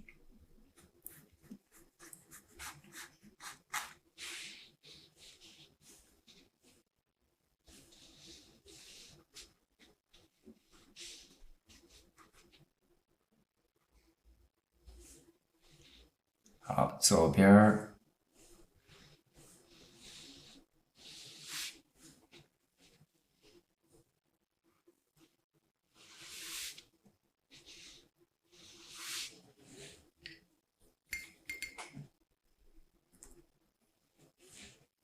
这是刚好是南方的石头，无情的是吧？拆穿了我们小伙伴的表达。这是南方的漓江的山水的面貌。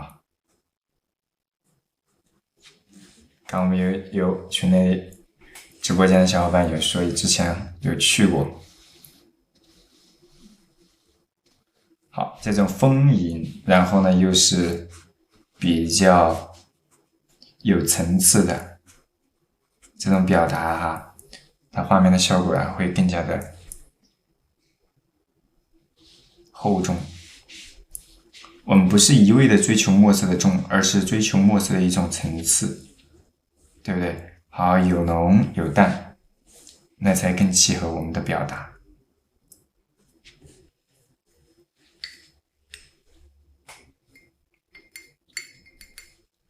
欢迎关注，欢迎关注。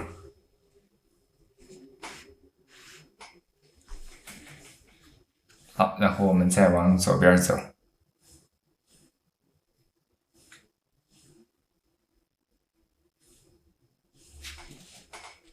细细毛笔的笔度，左侧要留出一定的凹陷下的一个微型的山谷，是吧？微型的山谷。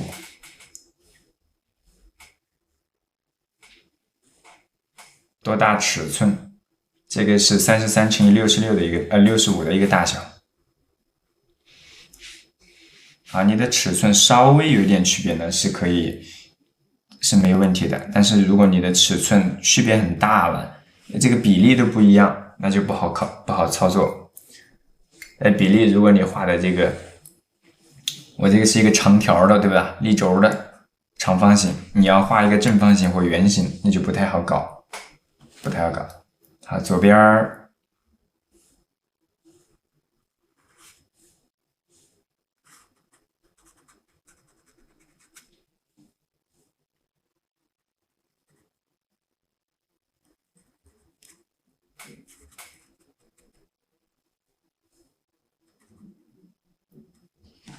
好，左边前后的区分，我们给它区分开。然后像底部啊，这下边部分呢太松散了啊，太过于琐碎，我们要用淡墨给它统筹起来。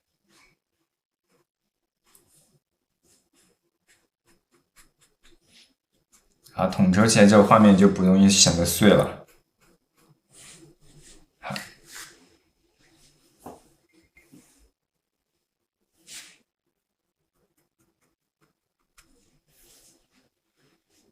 放大画个3尺的，好操作不？可以呀，3尺的是可以的，但是你的时间可能就需要更久了。我们画这张画，有很多小伙伴可能会觉得哇太复杂了，是吧？一节课能画完吗？但是因为我们尺寸画的比较小，是可以画完的。如果你画3尺的，是吧？那就一时半会儿1-2个小时，2-3个小时，你肯定画不完。除非画的这个内容啊比较简略，这张画它还算是比较丰富的。虽然我们在临摹的时候啊，处理的很多内容呢比较概括。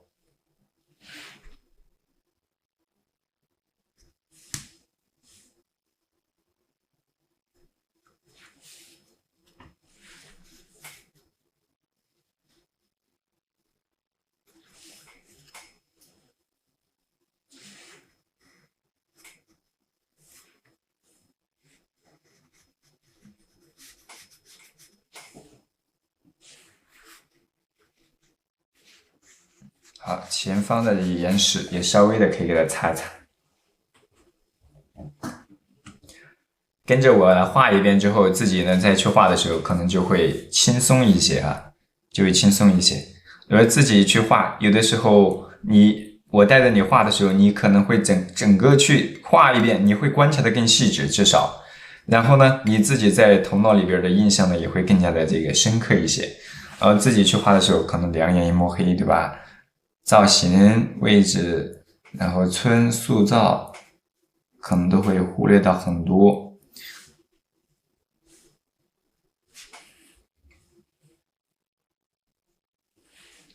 这张画没有刻度稿，好，在这个山上面呢，我们要加一点树，加一点点树在后边。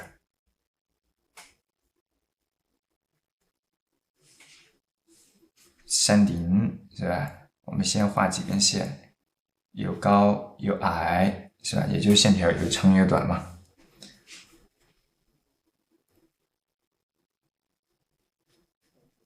直接用横向的笔触，树梢这个叫什么？树梢比较窄一点，下边稍微宽一些。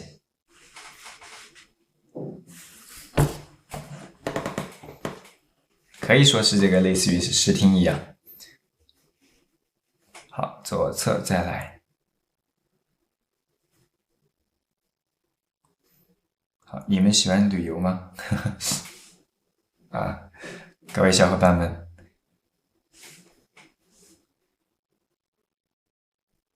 好，下次你们应该可以去比较便利的出行，应该就是元旦了吧？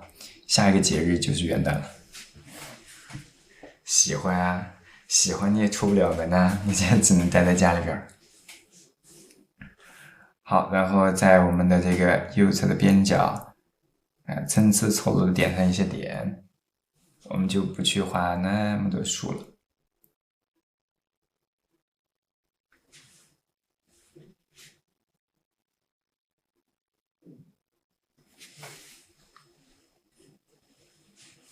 好，这些树呢里边，我们最后都会用一些淡墨给它统筹统筹，包括在这些山涧里边，对吧？它都是隐隐约约的一些小树。终于练会了芥子点，咱们这块用的不是芥子点，就是小混点。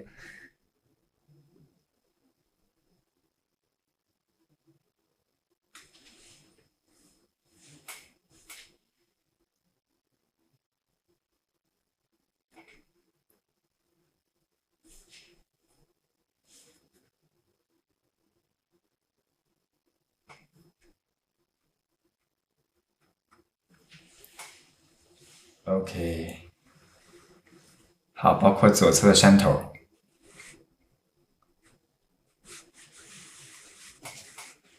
左侧山头有高有矮，然后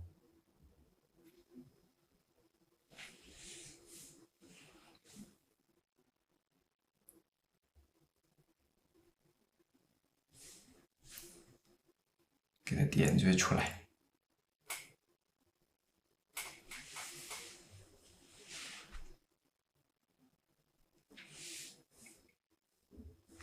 好，在我们的山石上方，我们一个是可以擦一擦，过渡一下，同时呢，再给它点上一些胎点，是吧？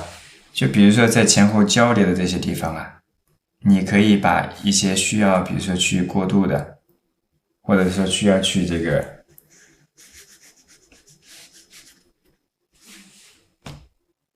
给它统筹一下的地方，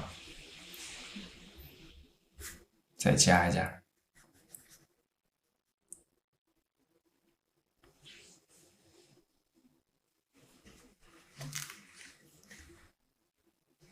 点头像加关注，以后直播信息、工具清单、高清拉力图，我们会提前在我们的群内来给大家公布。在跟直播的时候，大家可以更加的得心应手，对吧？跟点直播呢，点直播，点关注不迷路。然后在这个下方，我们依然要来加这个浅滩。好，这个浅滩它是几层？好，越往后面走要淡。当然画的要平整啊，尽量平稳一些。有的同学画的这个是倾斜着的，那浅的呢有点站不稳了，那就不太好。好，在这个浅滩上方有几个小房子，我们可以给它加出来。这房子呢画的非常的简略。来，我们放大一点点哈。我们之前给大家讲过，可居可游嘛，怎么居？那肯定就是山中有房屋。带有一点点人烟气儿，对吧？它不仅仅是自然的环境，而是有人居住的，有人居住的地方。然后，其实房顶就是一个三角，然后这个三角呢稍微的叠加一块儿，竖着的线条尽量垂直于咱们的画面，尽量垂直下来。你要不垂直的话，它会怎么着？这房子它就站不稳了。好，这个简略不简略？简单吧？房顶啊，这种灰瓦，墨色比较重，直接就可以给它带出来。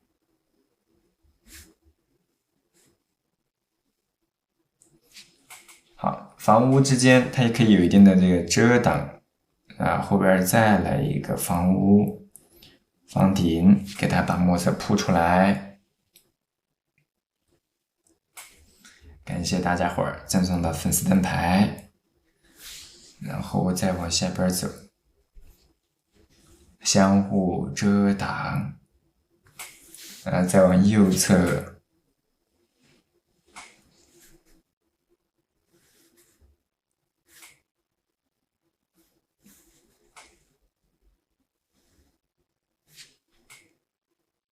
好，从上往下。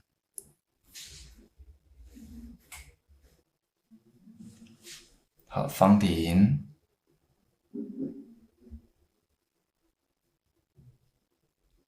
好，房顶。好，给它带出来了。推远，推远，推远。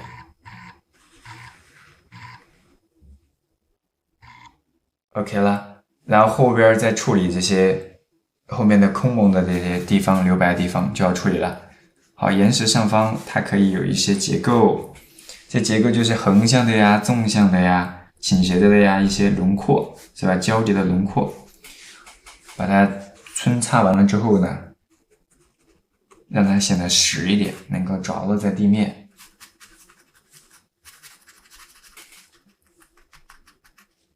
淡墨去揉搓一块儿，然后呢，把这个右边的云雾是不是就带出来了？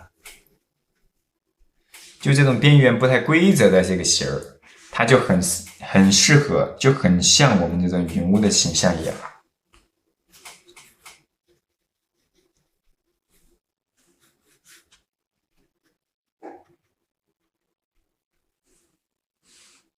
很像云雾的这种边角是吧？云雾和其他环境或者岩石，它们相互交叠之后，或者说遮挡之后的边界感，就是这样子的。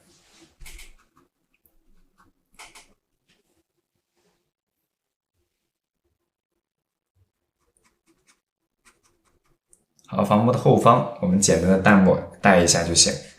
这上面还有很多的树，对不对？我们先把这些小树也给它稍微的加加哈。树我们会取舍掉一些啊，不会画的这么特别的多。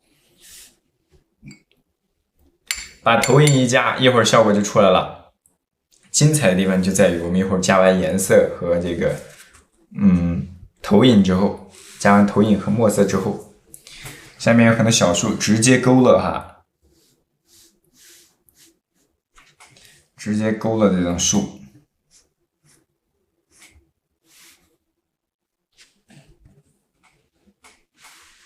笔秃了是吧？对，秃了咱们也可以用。好，你比如说大家写这个毛笔字儿是吧？写完的这个笔都，咱们画山水都还可以用的。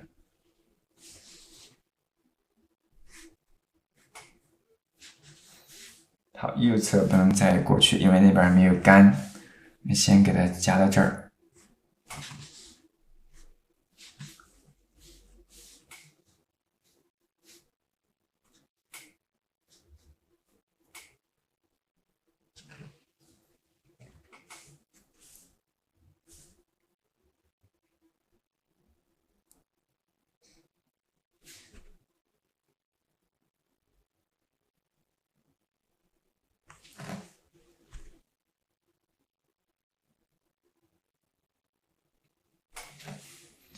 好，这是右侧这一块，因为这上面一会儿我们还是要加颜色的。我们先给它加了这个树，下面还要加一颗，因为没有干哈，我们就不能画太多。在前方吧，前方它也有一些小树，我们就是取舍掉一点啊，概括一点。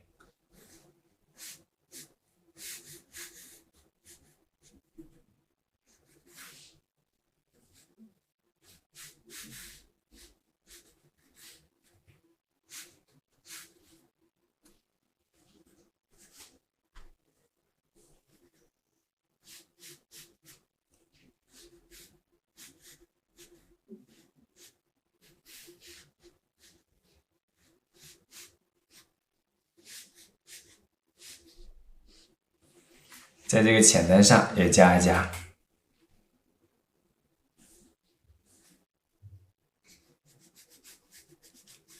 效果就逐渐就要出现了哟。耐心一点点啊，跟了这么久了，一会儿啊，咱们这个效果就要出来了。然后投影是不是？我们在这个浅灯下面也给它加出来，把这个石头上面的，这个浅灯上面的树的投影。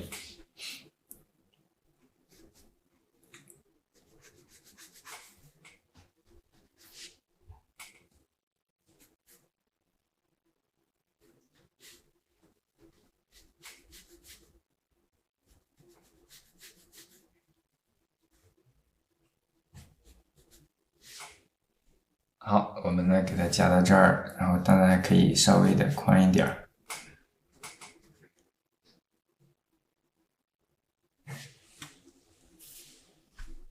到这个树的根部这儿，是吧？好，这是我们远景的地方。好，这上面还有一些高矮的错落的小树，有高有矮，墨色不要太重哦。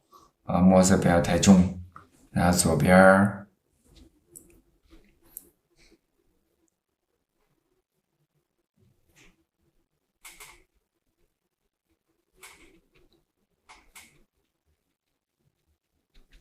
好，点一点，一排排的小树就出来了。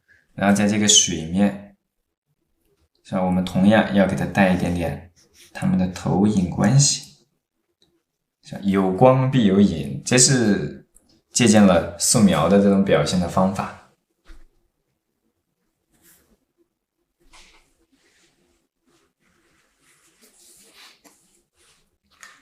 好，新进入咱们直播间的小伙伴可以点一下关注啊，点一下关注。以后我们在直播的时候会提前的给大家预告，也会发我们高清的案例图和步骤图。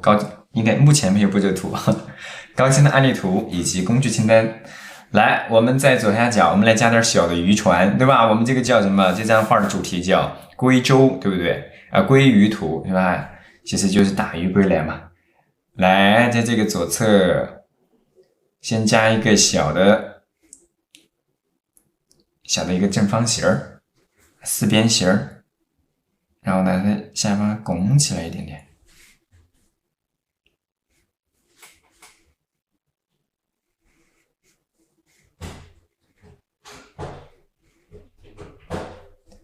好的，然后接下来再往下边去给它把这个船身啊。这个小船的这个身子，对不对？给它勾勒出来。好，上面的这个船篷，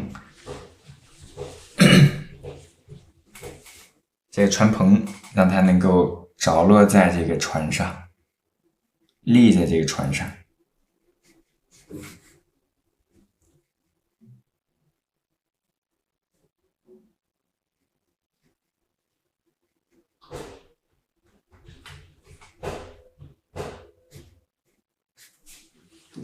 好，这块画到这里。好，这块画到这里。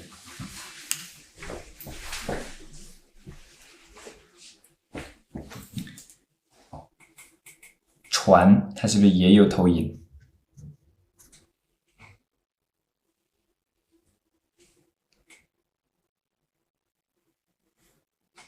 是吧？好，前方因为它有这个船的棚子，所以呢投影呢要宽一点儿。光刚刷到对吧？行，好，继续啊，然后我们再来。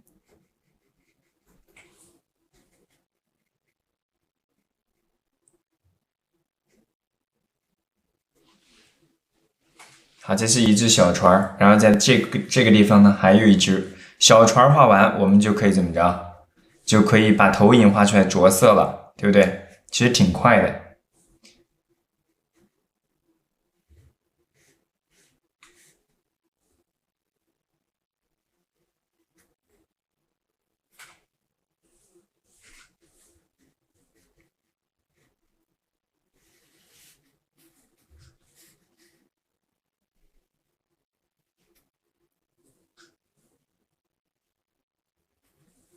OK，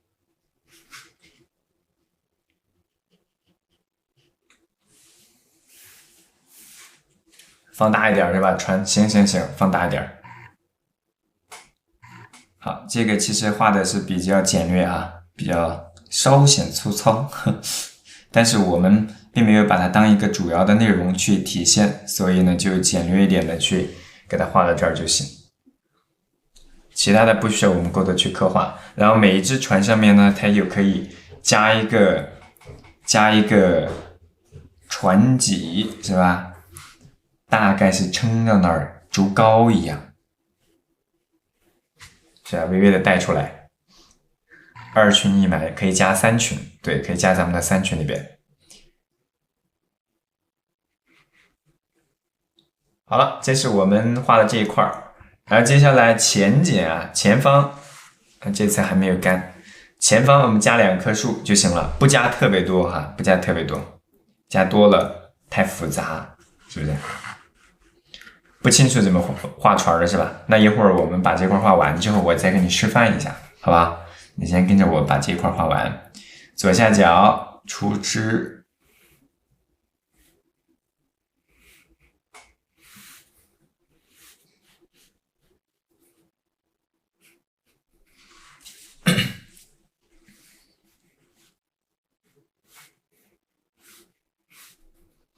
好，然后左边喝口水。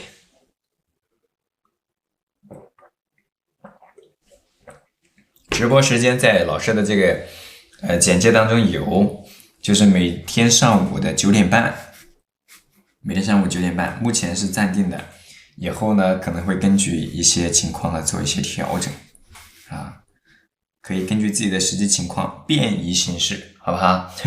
有的小伙伴说我要上班，对吧？没关系，我带你摸鱼。好，如果你在家休息，对吧？那更好，可以带着你一起来画。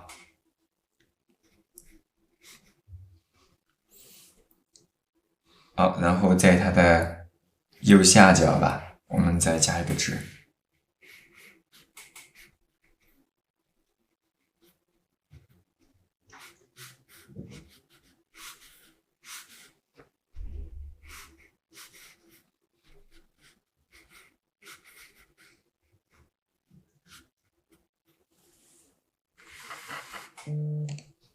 然后从底部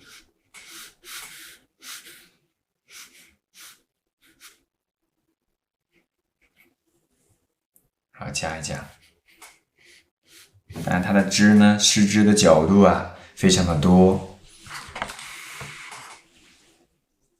还要放大吗？这个好，我们看到整体的一个效果就可以。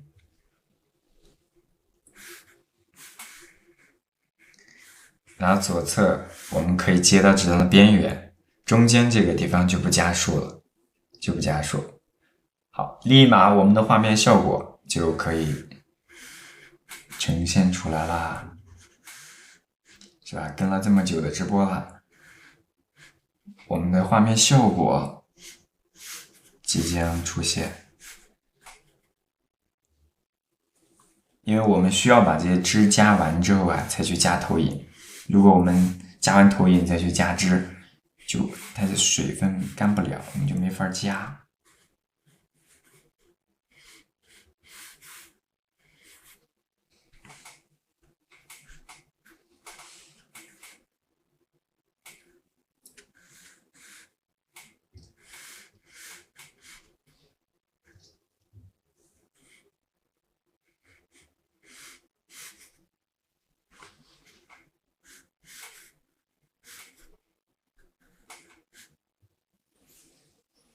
好，角度上呢可以给它破一破，就避免平行嘛。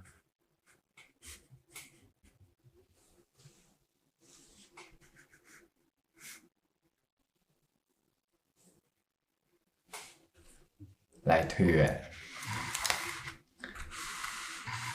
，OK 了。好，接下来我们来加投影啊，见证奇迹的时刻就到了。加投影啊，投影加完，我们的效果就快出现了。用弹幕啊，用弹幕，用大号的笔，用大号的笔。淡墨大号的笔，根据山石的这个轮廓来讲，是吧？山石的这个轮廓，它的边角什么样子的，我们就对下来，好吧？好，从上往下，可以由上到下有个浓淡的一个渐变，是吧？好，行笔的速度要快一些。水分呢要饱满一点，有很多小伙伴下笔的时候，它会出现一个明显的笔痕，一个是纸张属性的原因，再一个就是你可能下笔的时候力度比较大，它就容易形成这样的一个状态好，左侧明显的地方是什么？我们就是把左侧染的比较重，因为投影它也是要分层次的，远处的投影是最淡的。是吧？最重的投影是哪儿？是右侧，对不对？我们还可以在右侧这一块再来给它加一遍。这就是你观察的细致不细致了哈。你要观察的细致，你才可能把这个画的细节画得更丰富。你要是没有观察到，是不是？那你更不可能把它画出来了。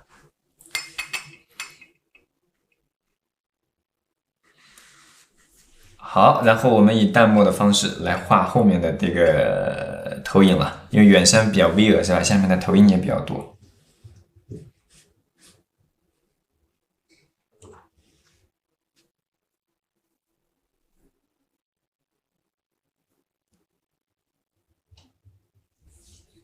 从上往下。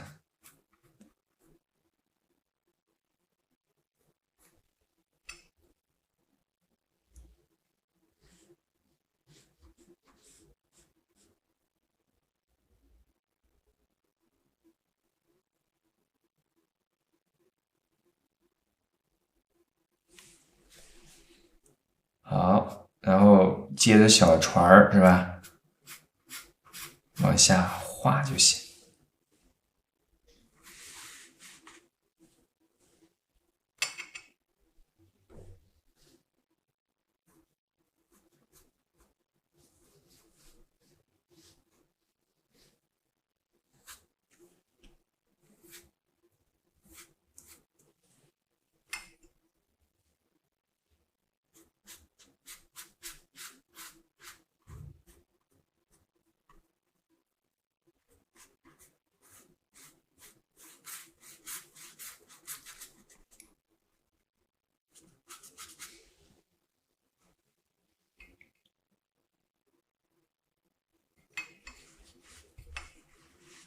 从这上边往下走的时候，就是我们投影嘛，从上往下走，还是要让它上边的重一点，相对的重一点吧。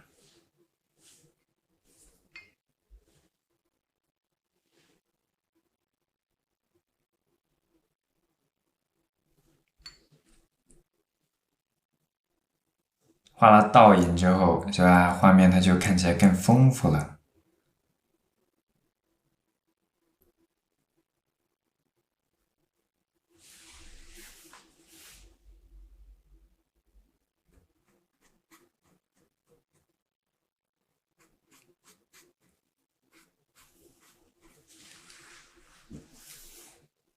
好，右侧它是不是还有一块小的这个？我们把这个刚刚擦的这一撮的地方，用淡墨给它染一染。淡墨染一染。好，在这个地方不是还有一个小的山峰吗？给它带出来。好，从上往下，水分稍微控制一下。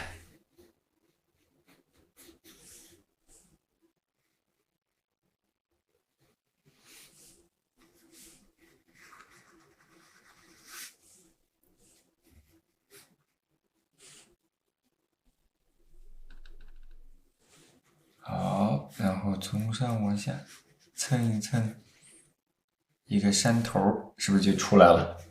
一个非常枯浊的山头。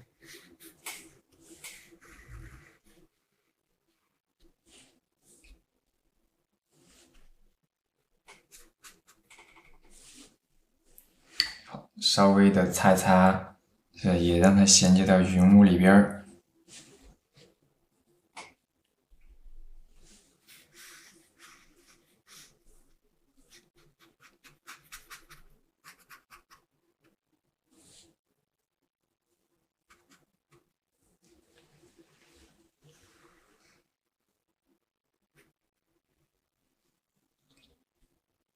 好，把旁边的这些树叶儿是吧，也用淡墨统一一下。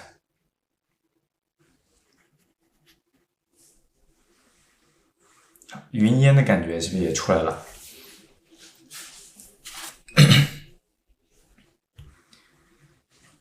远山，远山朦胧是吧？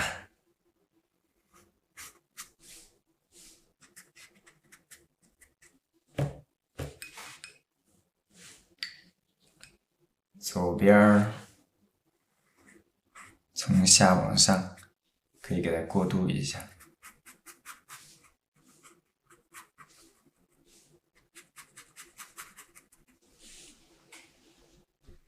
然后再往右边走，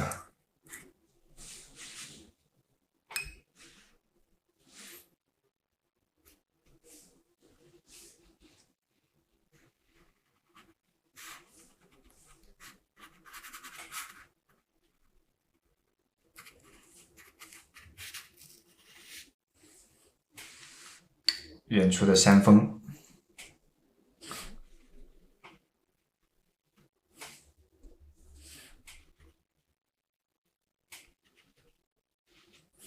也就是大体的一个形状就可以了，不需要你去画太多的内容。然后这些加完之后，我们下面依然要给它加个什么投影，对不对？现在水呢，它稍微渗开了一点点，因为这个刚刚我们染的时候它有点湿了，对吧？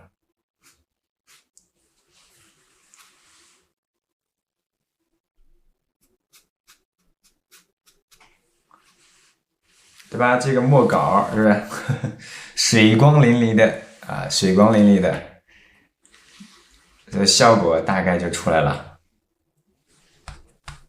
好，在这儿出一个汁，我们就可以着色了，就着色了。我把这棵树枝画完，你再结啊！我把这个树枝画完，你再结。哦，这个左侧还有点一些苔点。我们刚刚苔点没点，这一点点为什么老忘呢？好，点苔点，点在岩石结构转折的位置，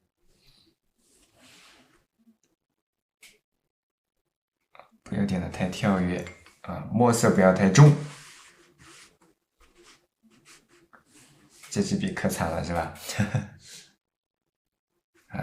不要太心疼笔。当然，你平常比如说用完了之后，你该把它怎么放好、洗干净，对吧？就可以。有很多小伙伴们在画完画之后，是吧？不洗笔，经常第二天那个笔呢拧巴在一块儿，就粘在一起了，是吧？都已经印了，那就太伤笔了啊！你像我们这样画，那没有办法避免不了的，因为我这个笔本来也已经秃了啊，因为我先画其他的比较精细的东西。用完了之后，我再拿过来画这种比较需要比较燥的，是吧？去粗糙的，所以它是二次利用嘛，都还好。有很多小伙伴呢，一天不仅画完画不洗笔，而且不洗笔洗，是吧？来给大家看看啊！你看我们画完一张画之后，水还是清透的，对不对？很清透，干干净净的。有小伙伴呢，一天喜欢煲老汤。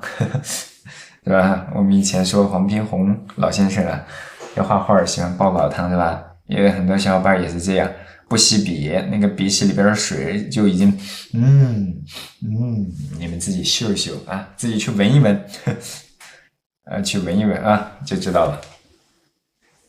可懒了是吧？好，简单的给它点一点就行了，啊，不需要点太多。山头这一块儿。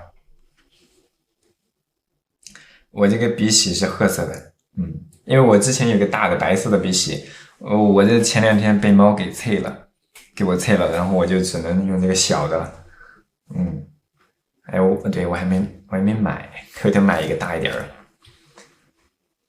好，我把镜头调过来，让大家，我把这个案例转过来，让大家可以截个图，好不好？啊，这个树就不画了。需要截图的小伙伴可以截一下，截了的同学可以发到咱们的粉丝群那边，可以给咱们的，因为我这儿没法拍，截了之后的可以发到咱们的粉丝群，给大家分享一下。啊，截好了呢，敲5。这是咱们的墨稿部分，上面颜色效果会更突出一些。好，咱们换笔啊，换笔，换一支干净的笔。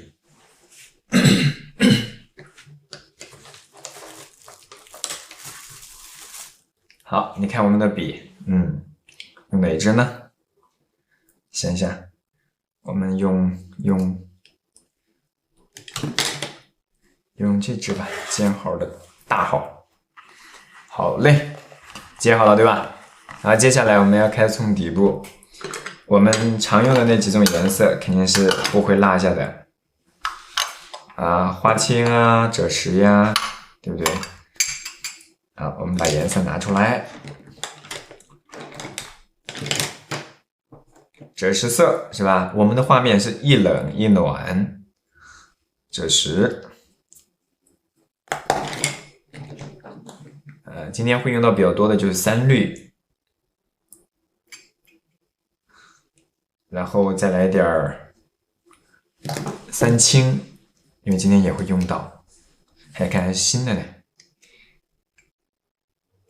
好，然后呢，我们再来点花青，对，就来点花青。今天就只需要用到这几种颜色。好，干净的笔，浸湿。用我们的赭石色，用赭石，是不是？淡淡的赭石。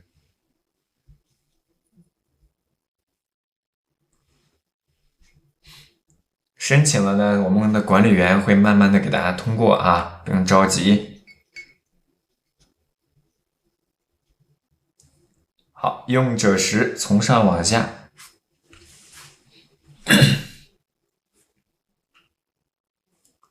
从上往下，淡淡的哈，淡淡的，微微的有一点什么呢？朝霞或者落霞照在这个岩石上方一样啊，淡一点儿，不要太重。是吧？我们用色都是比较轻的啊，用色比较轻啊，都暗部的地方啊，不是，这是亮部的地方，跟之前着色的方式是不是有点不太一样了？我们把亮部呢给它染赭石，暗一点的或者说靠下面一点的地方，我们染3绿或冷色，对不对？一冷一暖嘛。好，注意咯，马上效果就要出来了。好，越是远山的地方，颜色呢就要用的越淡啊。3点是吧？淡赭从上往下。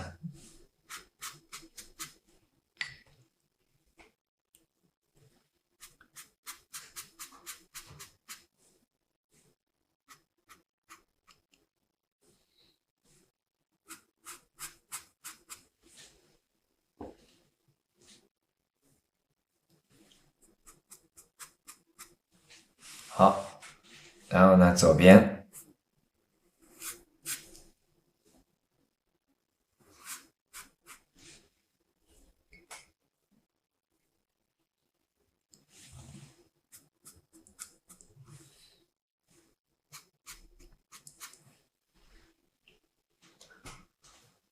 好，山顶是吧？我们用赭石色染出来。房屋的轮廓，我们可以用赭石色简单的浮勾一下，可以用赭石浮勾一下啊，它的轮廓。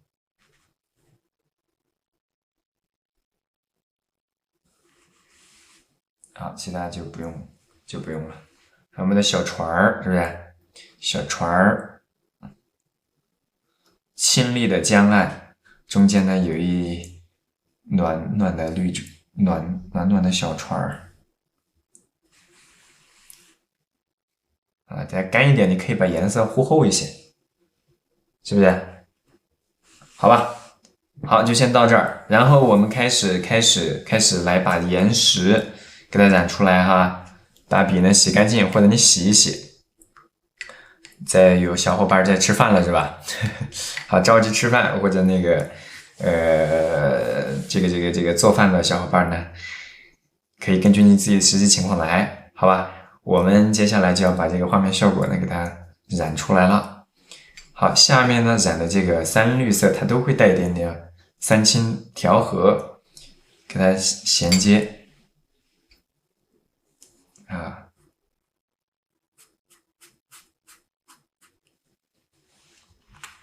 它下面它原画上面我看啊花青多一点点，我们多用点花青吧。花青多一点，就底部这一块啊，底部这一块花青多一些。我们把花青给它染的。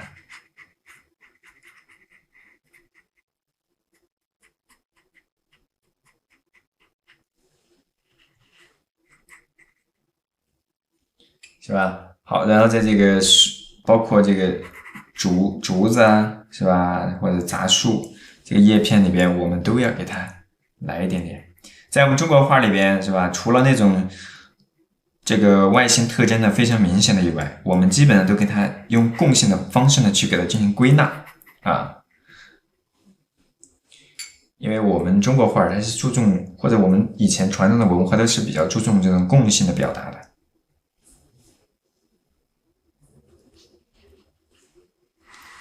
好，这是这里，然后远处的地方，我们也用3绿，加点3清或者加点花青调和一下。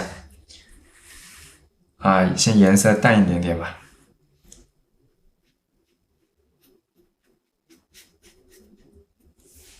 好，我们把岩石这边给它染出来，不要染超出去了哈，尽量的染在我们既定的这个位置上面。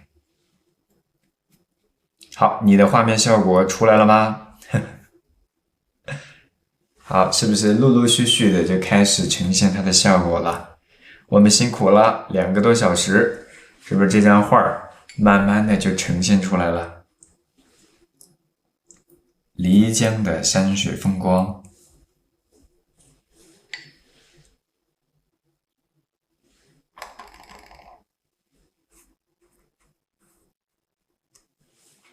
后面这处也是暗部呢，给它加了一丢丢墨在里边，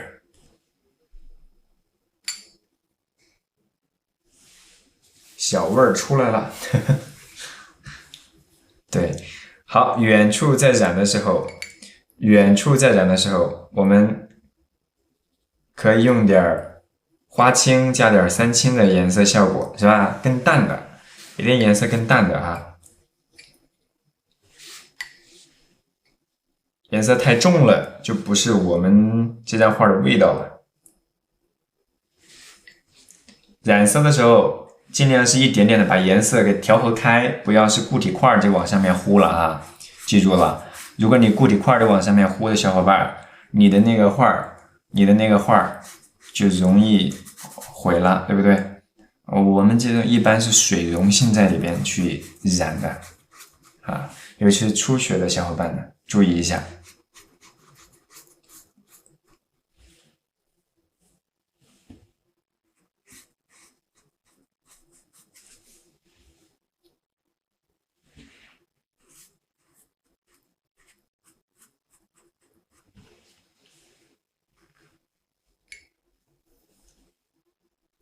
好，在这个房屋的后方，我们都需要用到这些颜色，把云烟呢，是吧，给它带出来。好，这样的效果大家喜欢吗？好，是否符合我们小伙伴们的这种口味？我再拿一个碟子哈。用花青去衔接远处的那些山头。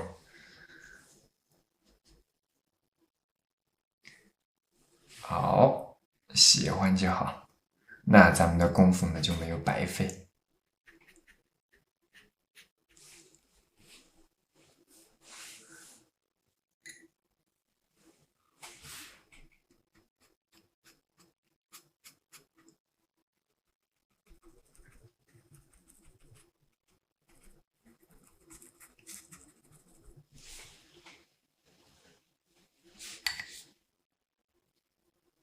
左边我们的颜色的过渡也要自然啊。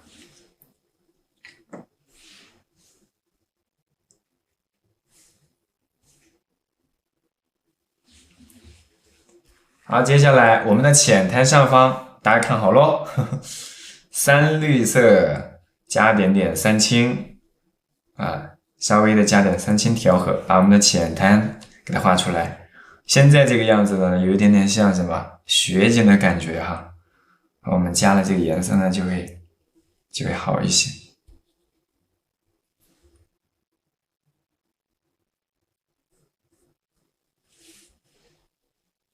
好，你如果想要这个颜色纯度低一点，你可以用点其他的互补色给它调和，比如说加点点赭石，给它调和一下。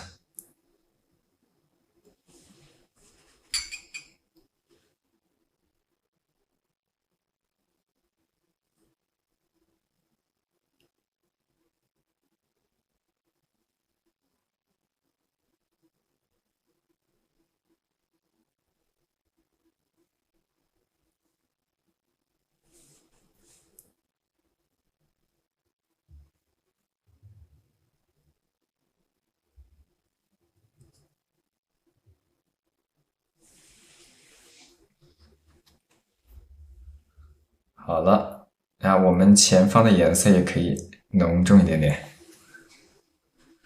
好，效果是不是逐渐出现了？烟云朦胧的感觉哦，这是不是咱这个什么周末呀、假日啊、出行啊，平常去比较青睐的一些地方？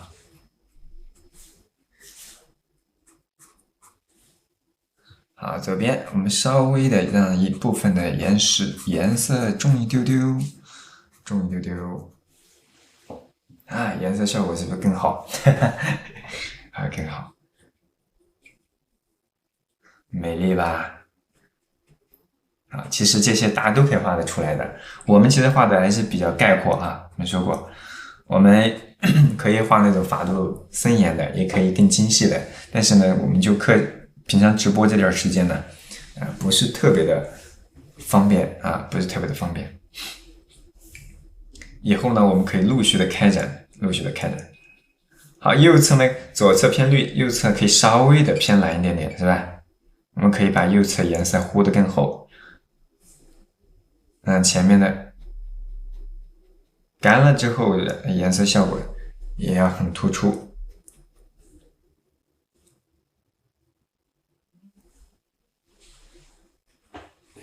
对不对？效果出来了吧？好嘞，欢迎我们加入到我们这个直播间的小伙伴，可以呢点一下关注，左上角点头像就可以了。然后呢，也可以加入到我们的粉丝群，然后呢跟着我们平常的这个直播一起来了解和学习中国画。当然，你在上班的话，我们也可以带你摸鱼啊，让你轻松一点，对不对？好，当然它这个什么投影其实也是有颜色的哈。来，我们把投影也是要带一点颜色在里边。好，怎么带呢？它至少在边缘它是有一点点的，因为让这种颜色之间呢形成一种互补关系。淡淡的花青或者3青，在咱们的这个投影这些树叶中间呢给它串联。好，然后这个投影我先把它往上从上往下呢微微的加一点，因为下边我还需要去给树叶点叶子呢。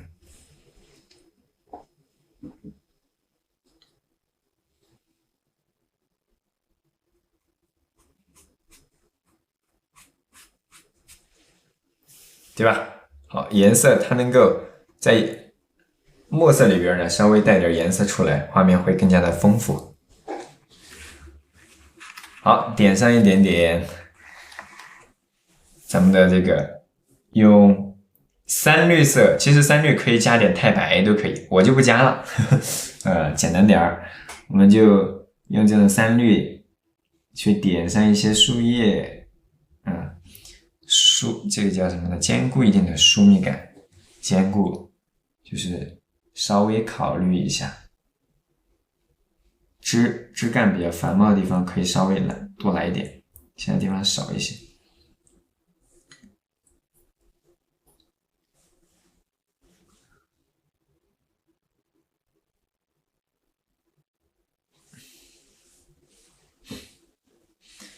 位置就是这个小串的位置，稍微你放哪儿是吧？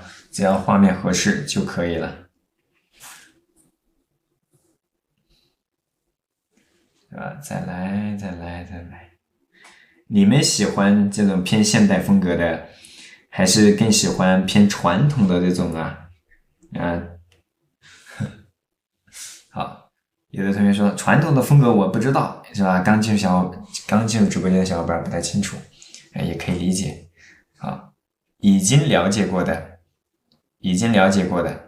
可以说一说，都喜欢传统的，只要你画的都喜欢。哎，这个小伙伴真会说话啊！现代的，传统的少一点是吧？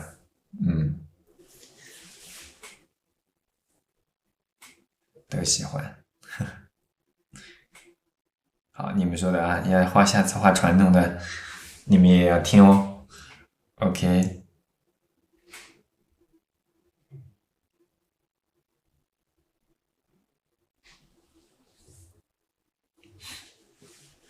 好，你看在这树叶上面是不是？画面岩石非常的板正，然后我们加上一些这种点的，这种松动一点的点，对吧？去体现这种树叶的画面，它会显得松动一点。你要是全都是这种板板正正的岩石，是吧？它确实显得很严肃，比较适合放到那种比较偏正式的一点场合。那对于我们这种平常家里就是自己装饰或者让自己放松一下呢，我们还是可以松动一点，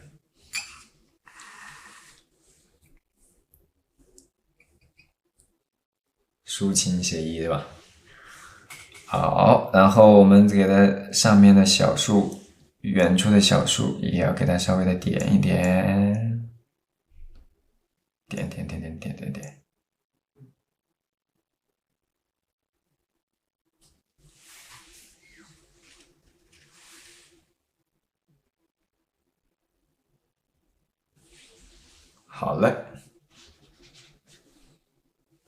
好了，这就是我们今天要带大家画的这张山水的漓江的一个景致啊，漓江的一个景致。虽然我们概括取舍了很多东西哈，但是大体的一个效果基本上没有减少。好嘞，我们现在就画到这里。现在我调过镜头来，大家可以看一看哈。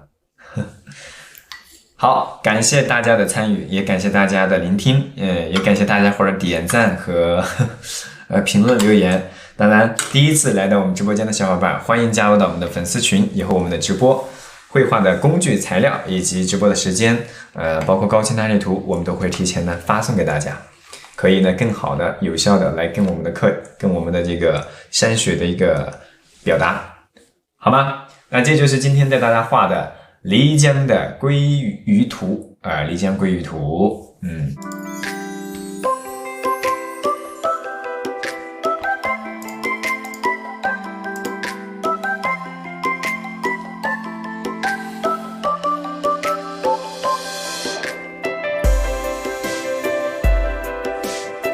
我今天画的发到群里了。